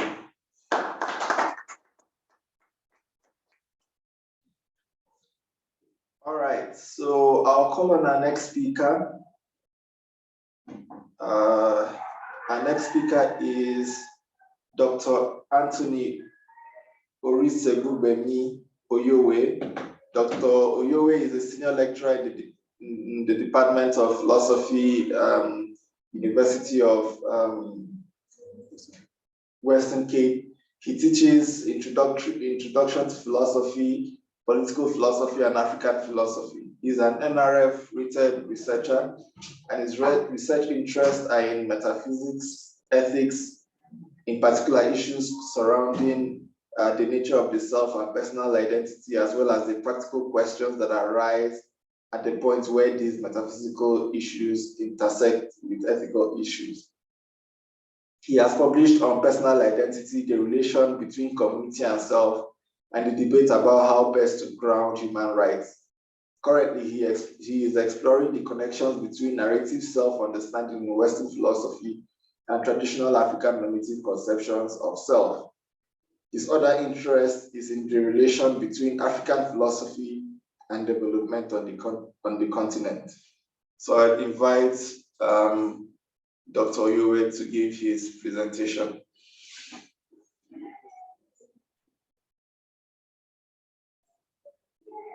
Dr. Oyowe, I think you're still muted.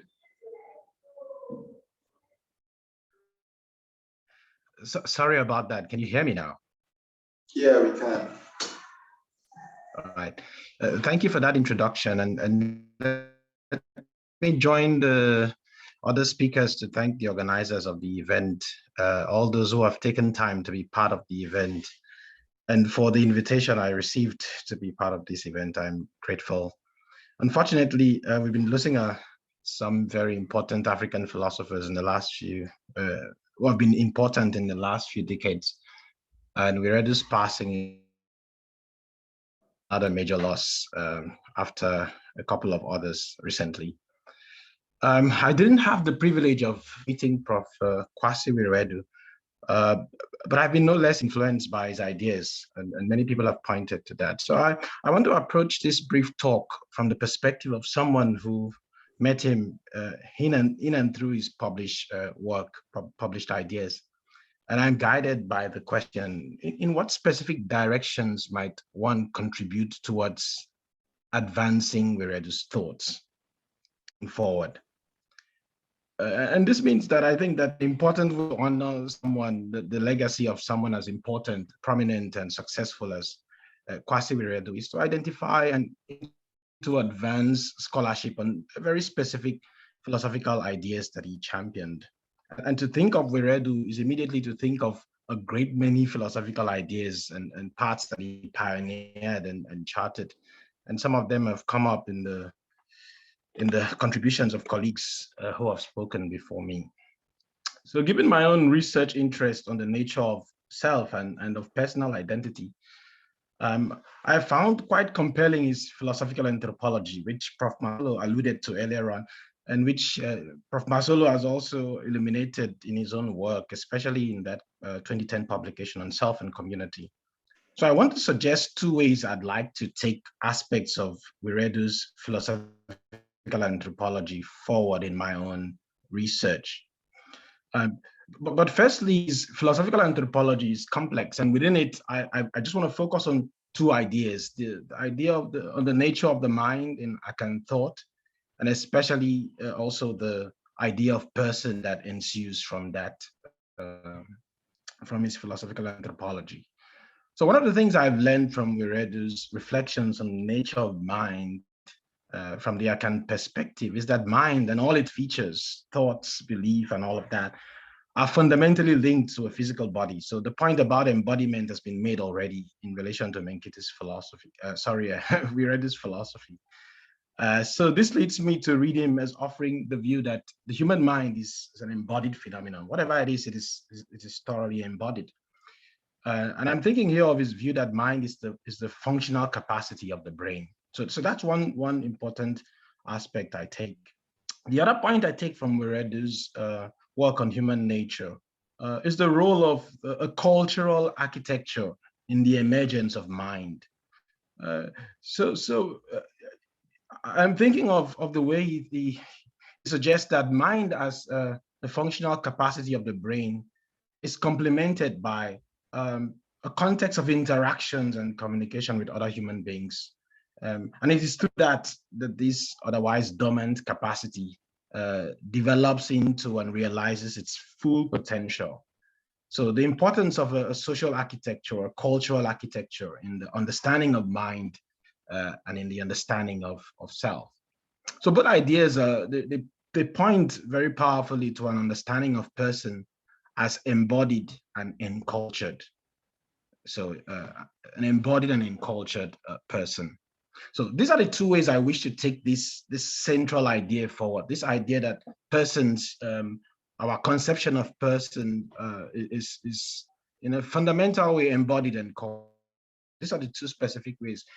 So, there are suggestions and ones that I take seriously for my work going forward. So I think that one might simply aim to continue to work out the implications of this notion of person as embodied and cultured, including the implications they have for moral and political thought.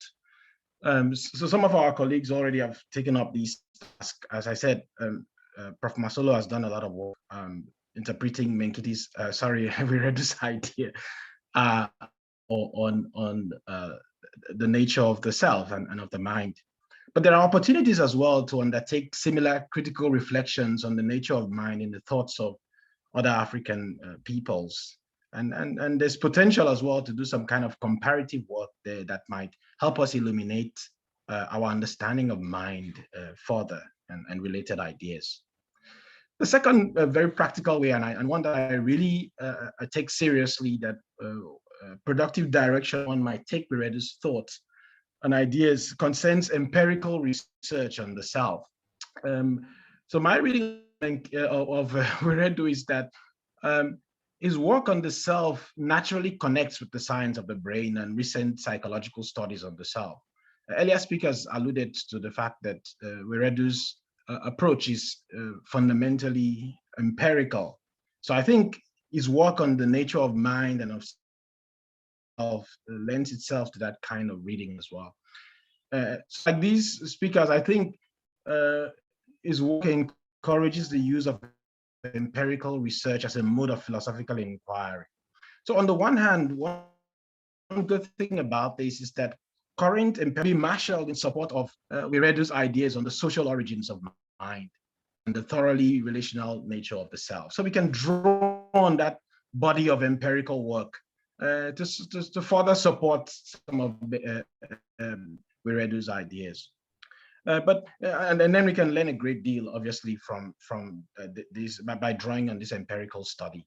But on the other hand, Wiredu's theoretical framework can also help us understand better, shed light on the available empirical data. So it's something that I'm bent on doing, just to draw on that empirical body of work. So those are the two ways I think one who's persuaded by his work on the nature of mind and self can take the ideas further. And I would like to leave it there. Thank you very much again to the speakers for letting me share my thoughts.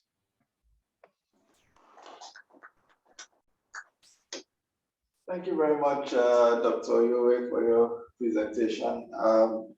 I'd like to call on our next speaker, Dr. Motamai Molefe. Dr. Molefe is a senior researcher at the Center for Leadership Ethics in Africa at the University of Fort Hare. He specializes in African philosophy, applied ethics, moral philosophy, social and political philosophy. He's the author of An African Philosophy of Personhood, Morality and Politics, and African Personhood and Applied Ethics. Dr. Molefe.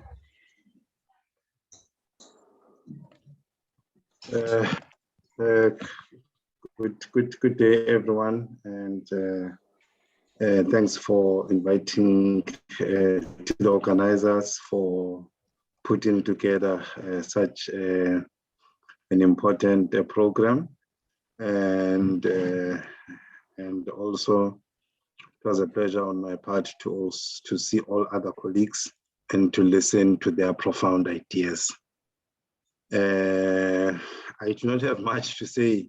I'm just overwhelmed by such beautiful ideas by other colleagues. You know, where I come from, when you've listened to profound and beautiful analysis, it is jealousy for you to insist on saying something. But I don't want to also seem like I'm undermining the invite of the organizers. I will be forced just to say a few words. Lastly, I work in moral philosophy. And the ideas that have really shaped my thinking was just that African concept of personhood. But there's a distinction. One of the most important distinctions, I guess, in Wiredu's work that I want to just to talk about and look at its implication. I mean, this distinction is at the heart of his book, the 1996 book, Cultural Universals and Particulars. That distinction, it's such a profound distinction. This distinction plays itself out throughout entire philosophical career of Professor Wiredu. What it fascinates me in particular is in relation to axiology. Wiredu draws a distinction between two kinds of values. He recognizes values that he uses the analogy of a province, that values that he calls them pure values, or what he calls values that operate in the domain of strict morality. And the values that in that context are those that he uses the word eternal in one of his papers, are eternal values. And one characteristic feature about those kinds of values is that insofar as they impose obligations, the nature of the obligations they impose to us are those that are intrinsically obligatory, right? The obligations they impose are true in and of themselves, and they apply to every moral agent. They apply to everyone. And this province, it's the province really of what he uses the term ethics, and emphasis on the suffix at the end, ethics. Then there's another province, the province of the cultural. Here we're dealing with values that are contingent. These values are contingent because they could have failed to exist. These are values that are constructed, negotiated within a particular context. And the kinds of obligations that emerge here are context-based. They're not intrinsically obligatory, they're contextually obligatory, right? And then ethics then, which one example Wiredu gives, deals with two examples, I guess. One is a normative theory of sympathetic impartiality, provides us with a procedure of right action that regulates all societies insofar as they are interested in ethics and regulating themselves by ethics.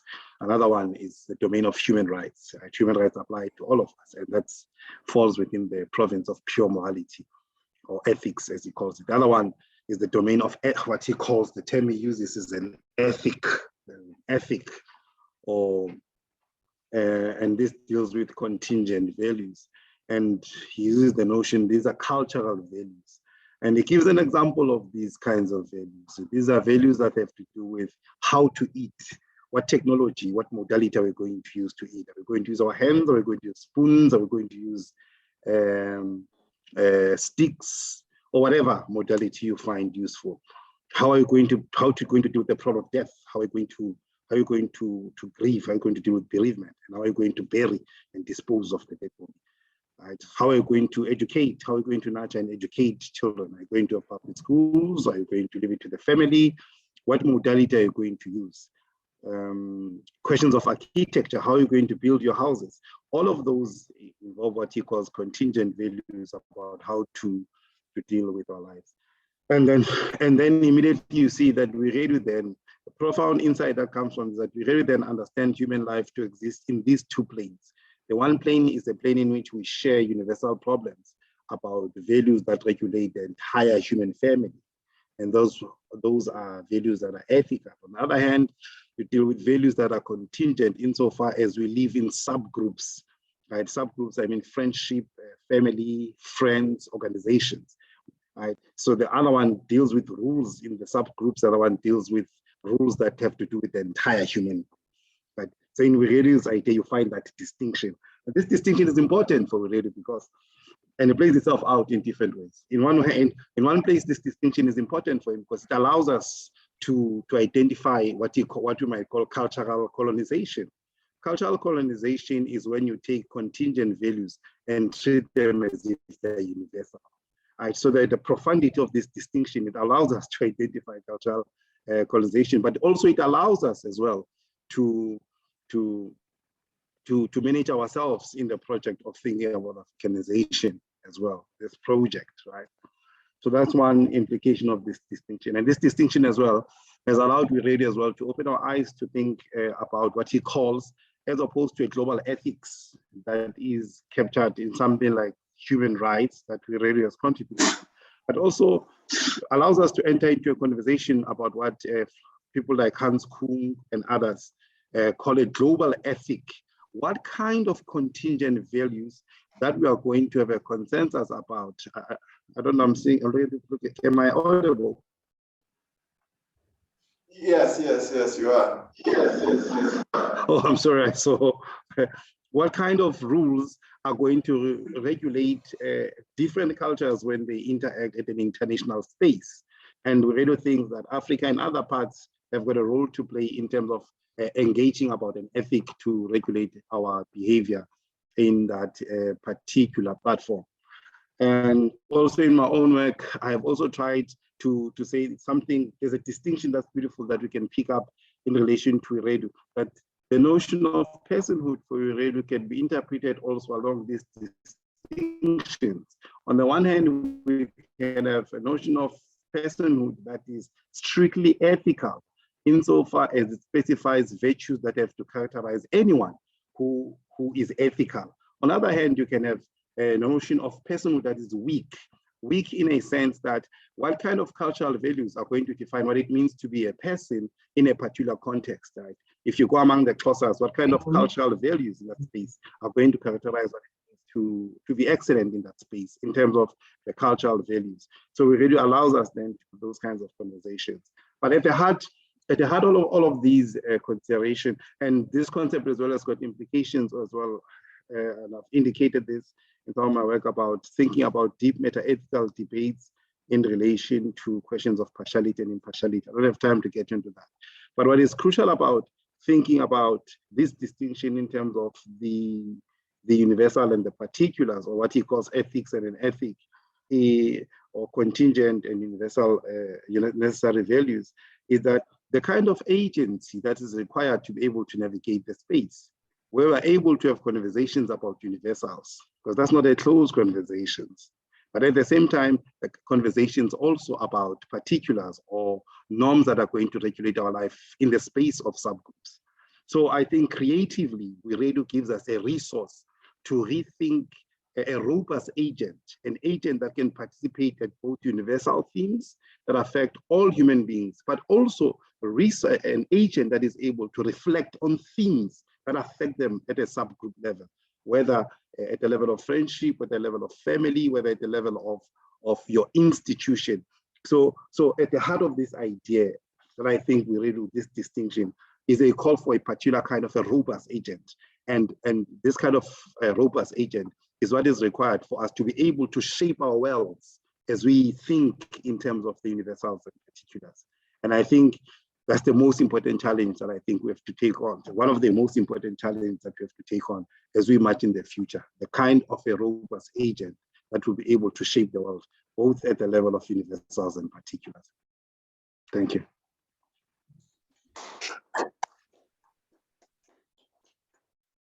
Thank you very much, Dr. Molefe, for your very interesting talk, your presentation. Now you move to our discussants who will be responding to some of your comments and ideas.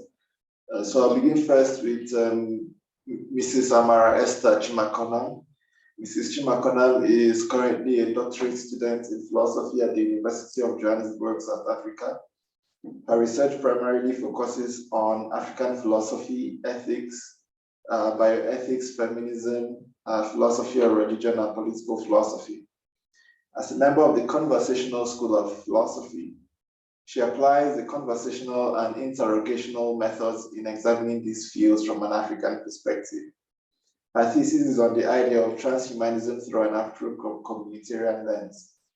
She has published and presented research papers in conferences, webinars, workshops, and so on the topics of bioethics, feminism, transhumanism, amongst others, from the African point of view.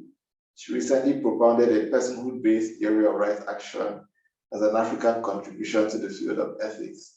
So I'd like to invite Mrs. Chimakonam to respond to the presentation so far.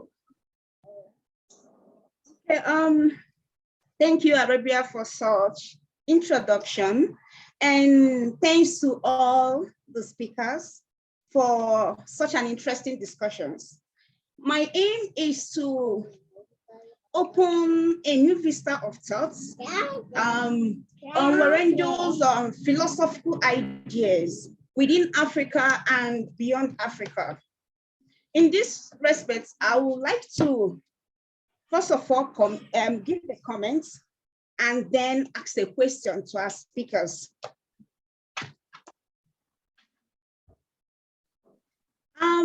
My comment is on the idea of conceptual decolonization. I suspect that the idea of conceptual decolonization, poses great challenge if we consider the negative aspects of Wiredu's idea on conceptual decolonization, where he maintains that the negative aspect involves interpreting or being interpreting concepts, or in a simple note, doing African philosophy from using African languages. The first challenge I think this poses is that it is kind of a form of exclusion. When we consider that some African scholars are not bilingual, in the sense that some scholars, African scholars, only speak the so-called colonial language, it becomes very difficult for such an African scholar to actually do philosophy first in his African language.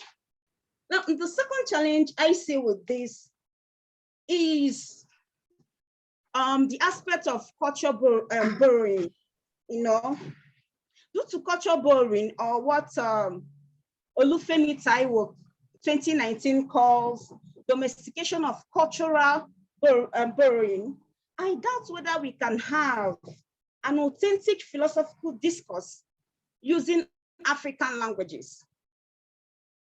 My question then is this: how can we rethink Wiredu's quasi-physicalism in the age of transhumanism? And let me ask another question. This one just came to my mind now. And how can the whole philosophical projects of Kwasi Wiredu advance women's freedom in Africa? Thank you. Thank you very much, Amara, for your contributions. I'll just ask our next speaker, Diana, to also contribute, and then maybe our speakers would then respond. Diana Ofana is a PhD candidate with the philosophy department at the University of Fort Hare. Her current research interest is on decolonial gender studies. Her PhD research focuses on interrogating the problem of gender equality from an African perspective. As a scholar, she is driven by philosophical curiosity and the need to harness that curiosity in a manner that she can continue to grow and contribute to knowledge creation. Diana's teaching and research interests include, but are not limited to, African philosophy, social and political philosophy, African studies, ethics, gender studies, and so on. Diana has served as a guest lecturer for the module Social and Political Philosophy at the University of Fort Hare, teaching second-year students, and was a co-lecturer for Logic and Ethics for first-year law students. So, Ms. Diana, your response.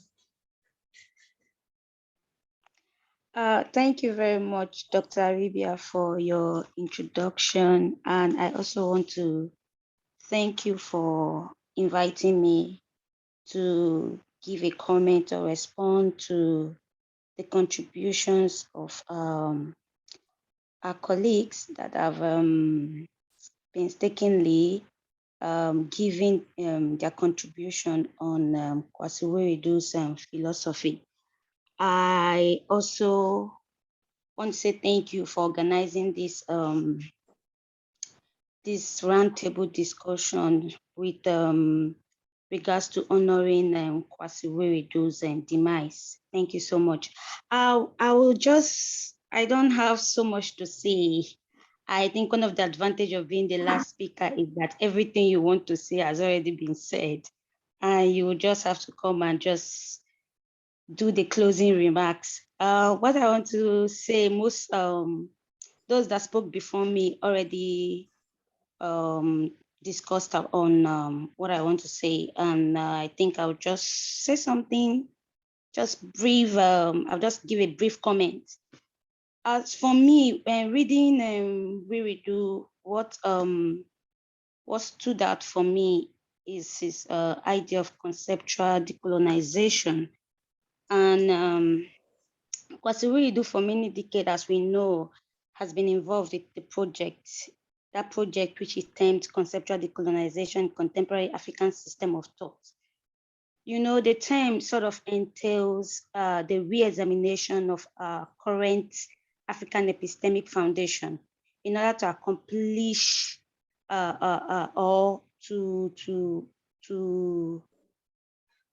interrogate Western epistemic influence in Africa. So for me, I think what we as contemporary African scholars would do, or a way we could further the philosophy of Kwasi Wiredu, is to see how we can begin to think in line with his idea of conceptual decolonization, even though not everyone would agree with his philosophy. But I think there is something in his philosophy that if we could, you know, employ it in a decolonial way, we will be able to see how we can begin to address some African problem using the African perspective, even though the talk on Africa itself, or the African mood or purview of saying things is kind of contested also. But for me, I think our major focus shouldn't be on what is contestable or what would be contested, but on how we could harness those ideas that are valuable and credible in such a way that we'll be able to advance the African epistemic purview, and how to further think through it in a way that we can make it globalize. So for me, I think what conceptual decolonization, and that is me thinking through Wiredu's ideas, what conceptual decolonization would mean for me is to see how I can begin to interrogate Western epistemology. Like, having listened to all the discussions so far, one thing that I kind of draw out from the discussion, regardless of what aspect of Wiredu's philosophical ideas one is engaging, is the fact that we tend to overlook that aspect of logic that kind of undergies Western epistemology. And if we begin to think thoroughly through Western epistemology, like comparatively with that of African understanding or African mood of knowing or knowledge, we will see that rather that the logic is kind of problematic. So I think Wiredu might not have said, okay, we should look at the aspect of logic. I think for me, for us to further think through Wiredu's philosophy, we should see how we can start interrogating the problem of logic within Western epistemology that kind of undergirdis our understanding of concepts that are used even in philosophy and other disciplines, if we actually really want to engage with the decolonial project in terms of conceptual decolonization. And I think that's all I have to say personally. And for the other comment that I have, I think aside sitting to honor Kwasi Wiredu, talking about his philosophy and all, we should begin to, have this self-introspection about ourselves, thinking through the fact that if we are really engaging with the works of African philosophers, I mean, when they are alive, I think we should do more of engaging with their work when they are alive, although Prof. Mba or Dr. Mba spoke on it. But I think it's best if we engage with ourselves, read the works of African philosophers and other philosophers that you may have interest in while they're alive and engage with their work. I think that will really make sense, because if we look at what Dr. Arabia said, he said, when we talk about the meaninglessness of life, he wouldn't see what we are doing now. He wouldn't know how far he has impacted, his work has impacted our philosophizing. I think it would make more sense if we engage with the work of African philosophers while they are alive. So there could have be a part of this engagement also. Like Arabia would say, life is meaningless. Hey, but we all know for now we are the one that is creating meaning into this life that we have. So I think we should create as much meaning that as we could right now before we pass on to the great beyond. As the Christian Bible always say, vanity upon vanity, all is vanity. So as we are opportune to be alive, we should see how we could create more meaning for ourselves, if there's anything meaningful about life anyways. Create more meaning for ourselves, and then see how much more we could impact in the lives of others, because that is the only thing you will leave behind when you die. Nothing more, nothing less. Thank you so much.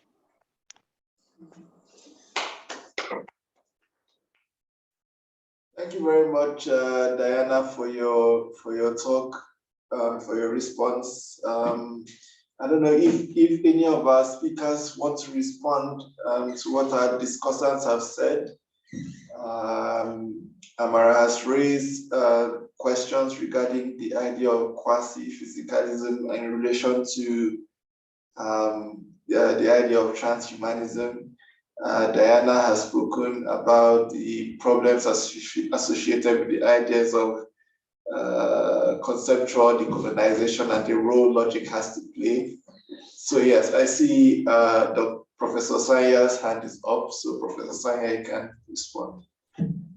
Thank you so much, David. You're doing an excellent job, and Professor Etiebu for also, yes, keeping us together for this long. I was a bit reluctant to talk for too long in my discussion, because I know the program is quite long, and I wanted to give people, other speakers, opportunities to talk and engage with this extraordinary African philosopher. Now, I just want to respond to what one of the discussants have what they said about the question of conceptual decolonization, which is one of the most important concepts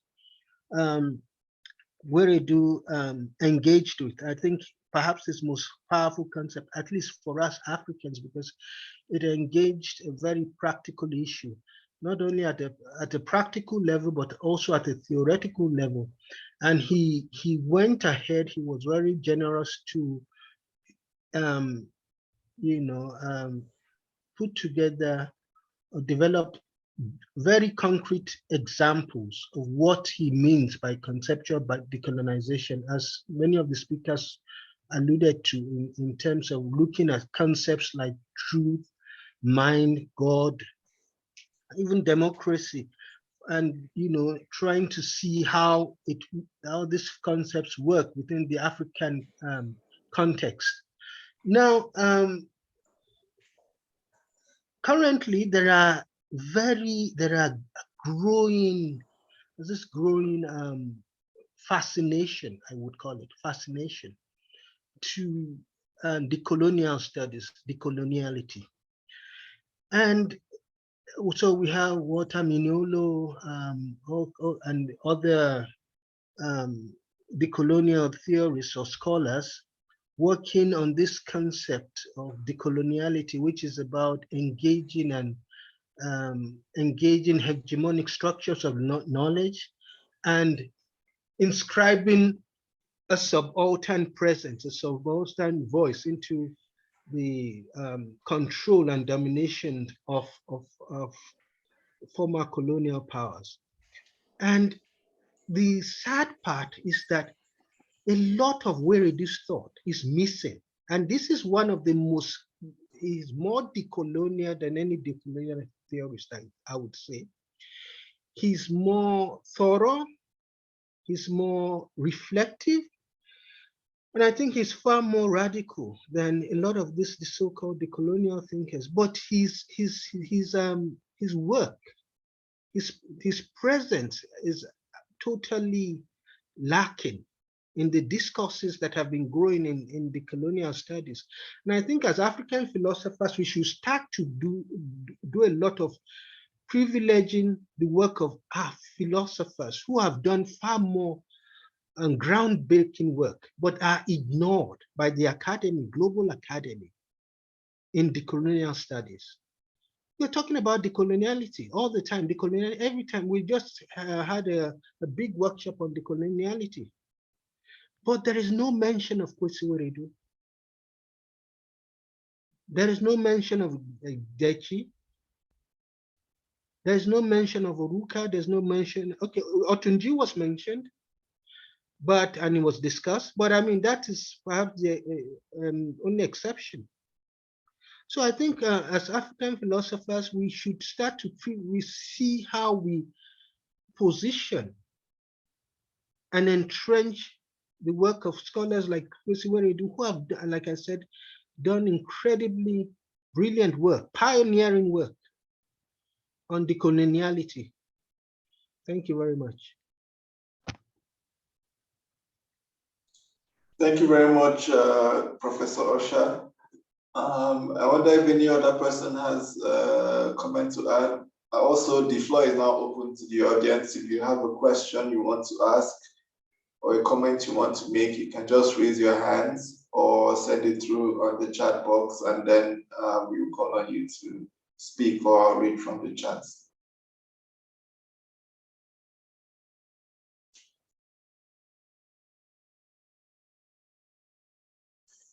So there was a question also from I think Ms. Esther Sumakuna. We're talking about how, I think if I understood, I heard her correctly, was about how thinking about some of the ideas of Wiredu, or specifically in relation to some of the things that have been discussed, how they can advance the position of women, I think, in Africa. I think she asked the question. I think that's a very important question, because often than not, one would probably say that not a lot of feminist ideas get expressed or discussed by some of these earlier prominent African philosophers. I mean, obviously, I don't think any of us so far has spoken about, say, Wiredu wrote XYZ about, women's, feminist ideas. I suppose it's just perhaps the time they find themselves in, right? It wasn't probably an issue that was in the front burner. One thing that was clear, that for people like Wiredu, that generation of African philosophers, one thing that was in the front burner was the question about the existence of African philosophy, right? So that was more their focus. So whether they engage with that in terms of methodology, whether in terms of, oh, African philosophy existed, this is how to think about African philosophy, or they brought out substantive work that they thought illustrated the existence of African philosophy. So that question is a very important question, and I'm just thinking about it. It's not clear to me how what you could. I mean, I'm sure there are different things you could say about Wiredu's work that is not anti, women or feminists. So, for example, if you think about the notion of consensual democracy, for example, that Wiredu sort of pushed, you might even say that consensual democracy does more for women than majoritarian democracy. That is because often than not, majoritarian democracy, which is one of the problems of democracy, is it can be manipulated by all kinds of factors. So if you have a charismatic leader who, as Plato described, and is able to, I don't know, hypnotize majority voting for him or her, right? And he does what she wants to do. Or in some part of Africa where people are so poor and hungry, and you have leaders who bribe them with, I don't know, a bag of salt or rice or something, and they vote, and given that women are often than not the minority, marginalized, you can begin to see how it's more likely the case that under majoritarian democracy, women, their interests may not be as advanced as it is for maybe men. But for consensual democracy, we think about the idea is that wherever a decision by consensus, right? Where, of course, then you have to take seriously even the minority views, right? Because it's not a case of majority carries the vote or wins, and the minorities women too bad for you, right? But it's more of a consensus. We have to carry everybody along. We have to, okay, what's the interest of everyone? And how do we allow those interests to be part of the discussion, right? It might be the case as I think Dorcus did talk about earlier, that maybe in a very large environmental context, you might not be able to consider democracy might have this problem. Maybe one might think about how to surmount those sort of practical difficulties. But so in response to part of this Shima Kona's point would be, I would say that if we take seriously, say, the idea of constitutional democracy, that's one area to look at for in terms of how we can have a politics, or a polity will be organized in such a way that it doesn't alienate minorities or views of women, where views of women are important and critical as men, because consensus simply means a view that you take everybody's view into account, including those of women, for example, and their interests matters as much as those of men. So that's one area I would look into. I mean, there may be other things to be said about that, but I just, as a first reflection, that's what I'm going to say. All right, thank you so much, Prof. I wonder if there's any other question or any other comments. Okay, Diana. Thank you so much, Prof. Etiebo, for enlightening us. I think one thing we should take into consideration is not, and when we're talking about women's marginalization, how we are thinking through how we can include women in things, or in academia, or in African philosophy. We shouldn't do it as if we are doing women a favor. Like we need to do women a favor. We need to include them because they are complaining too much. Let's just include them in this thing. That is where the problem is in the first place. I think if we really want to do African philosophy that is inclusive of both men and women and every other gender that are out there, I think we should do it in a way that it is inclusive from the start. Even in our theorizing, we don't just theorize and just feel, okay, the way I am theorizing, somebody should infer that I am being generous with my terminologies or the concept I'm using. So when you read through my work, you're going to know that, okay, it is not anti-women or anti-this or that. So I think if we really want to do justice to the concept of Wiredu's philosophy on conceptual decolonization, we should be intentional about these things. We should be very, very intentional about how we do our theorizing and how we are conscious about being inclusive. Because, you know, like you said, with your when you started, you said nobody actually talked about women, feminism, and all that. That should prove a point that people don't really see those things as areas of concern. Most African philosophers do not see it as areas of concern because they feel, okay, it is more or less like a women's issue. So I think if we look beyond that perspective as seeing feminism or decoloniality from the aspect of including women in academia, so feminism or feminists would see that we are trying our best, then we are not actually doing African philosophy. Because if we are actually doing African philosophy from an Afro-communitarian perspective, reading through what Afro-communitarianism entails, I think we still have a lot of job or a lot of work to do in African philosophy. Thank you very much. Thank you very much, Diana. No, okay. I wonder if there's any other comments. If there is no other comment or question, Maybe I can comment. Okay, you can.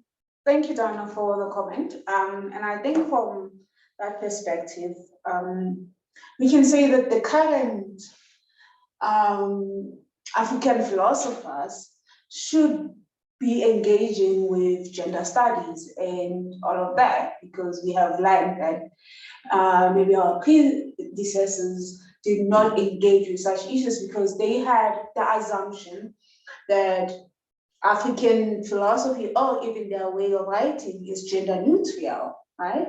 And I don't think some of it was done intentionally, because there's an assumption that's underlying, and in most of African philosophy thought that African personhood and philosophy should be gender neutral. So maybe they didn't see it as something that needs to be engaged with, but because now the current generation, we are seeing that loophole, it's our duty to now engage in that aspect. So I think that's my comment. Thank you very much. Thank you very much, Dorcus, for that comment. On that note, I think we will go to our next item, which is vote of thanks. Prof. Thank you very much for this event. The vote of thanks will be given by Professor Samantha Weiss, and I think she's here. Yeah, Sam. Yes. Hello, everyone. I just want to get my screen in order. Can you all hear me? Yes. Yeah. Well, on behalf of the Wits department, the philosophy department, I'd like to thank everyone for making this important event a possibility and a success. So many thanks to our speakers, and in particular, Professor Masolo, who gave our keynote address. And thank you for everyone who attended, and especially thanks to our organizers, Dr. Arabia Atto and Professor Edwin Atibo. Virtual or not, these events take a lot of time and energy, and they're difficult to organize, but we've all benefited from those efforts. So many thanks to you both in particular. Professor Wiredu very obviously warranted this time and attention. The scope and depth of his influence, his significant contribution to philosophy and to African philosophy in particular, has been apparent to all afternoon. And it is the very personal role he played for many of those who spoke about in that last as well. His influence was felt both for us as a discipline as a whole, but also it was felt by individuals in their relations and in their personal histories with him. And it seems to me that he achieved what all of us here can only hope for as professional philosophers and as students as philosophers. He made a scholarly contribution that is lasting and profound, and that guided the development of an entire discipline. His teaching made a difference to his students, and he influenced their work. His influence is still felt, his work is alive and engaged with today, and it stimulates new thoughts and new areas of research. He's there for a living presence for his peers and for a young generation who might just have discovered him. His influence will continue into the future and define a field. And he was obviously deeply respected as a teacher and a friend. There's not very much more than that we can ask for as academics and teachers. As some speakers indicated, most explicitly by Dr. Atto, by his own standards, Professor Wiredu led a meaningful life. Many of his tributes have concentrated on his influence in and for African philosophy. But for me, who is outside that field, it seems to me that his importance goes beyond that. He is an important philosopher, and philosophy is richer for his work. So I thank you all for joining us in this tribute to him. Good evening and thank you.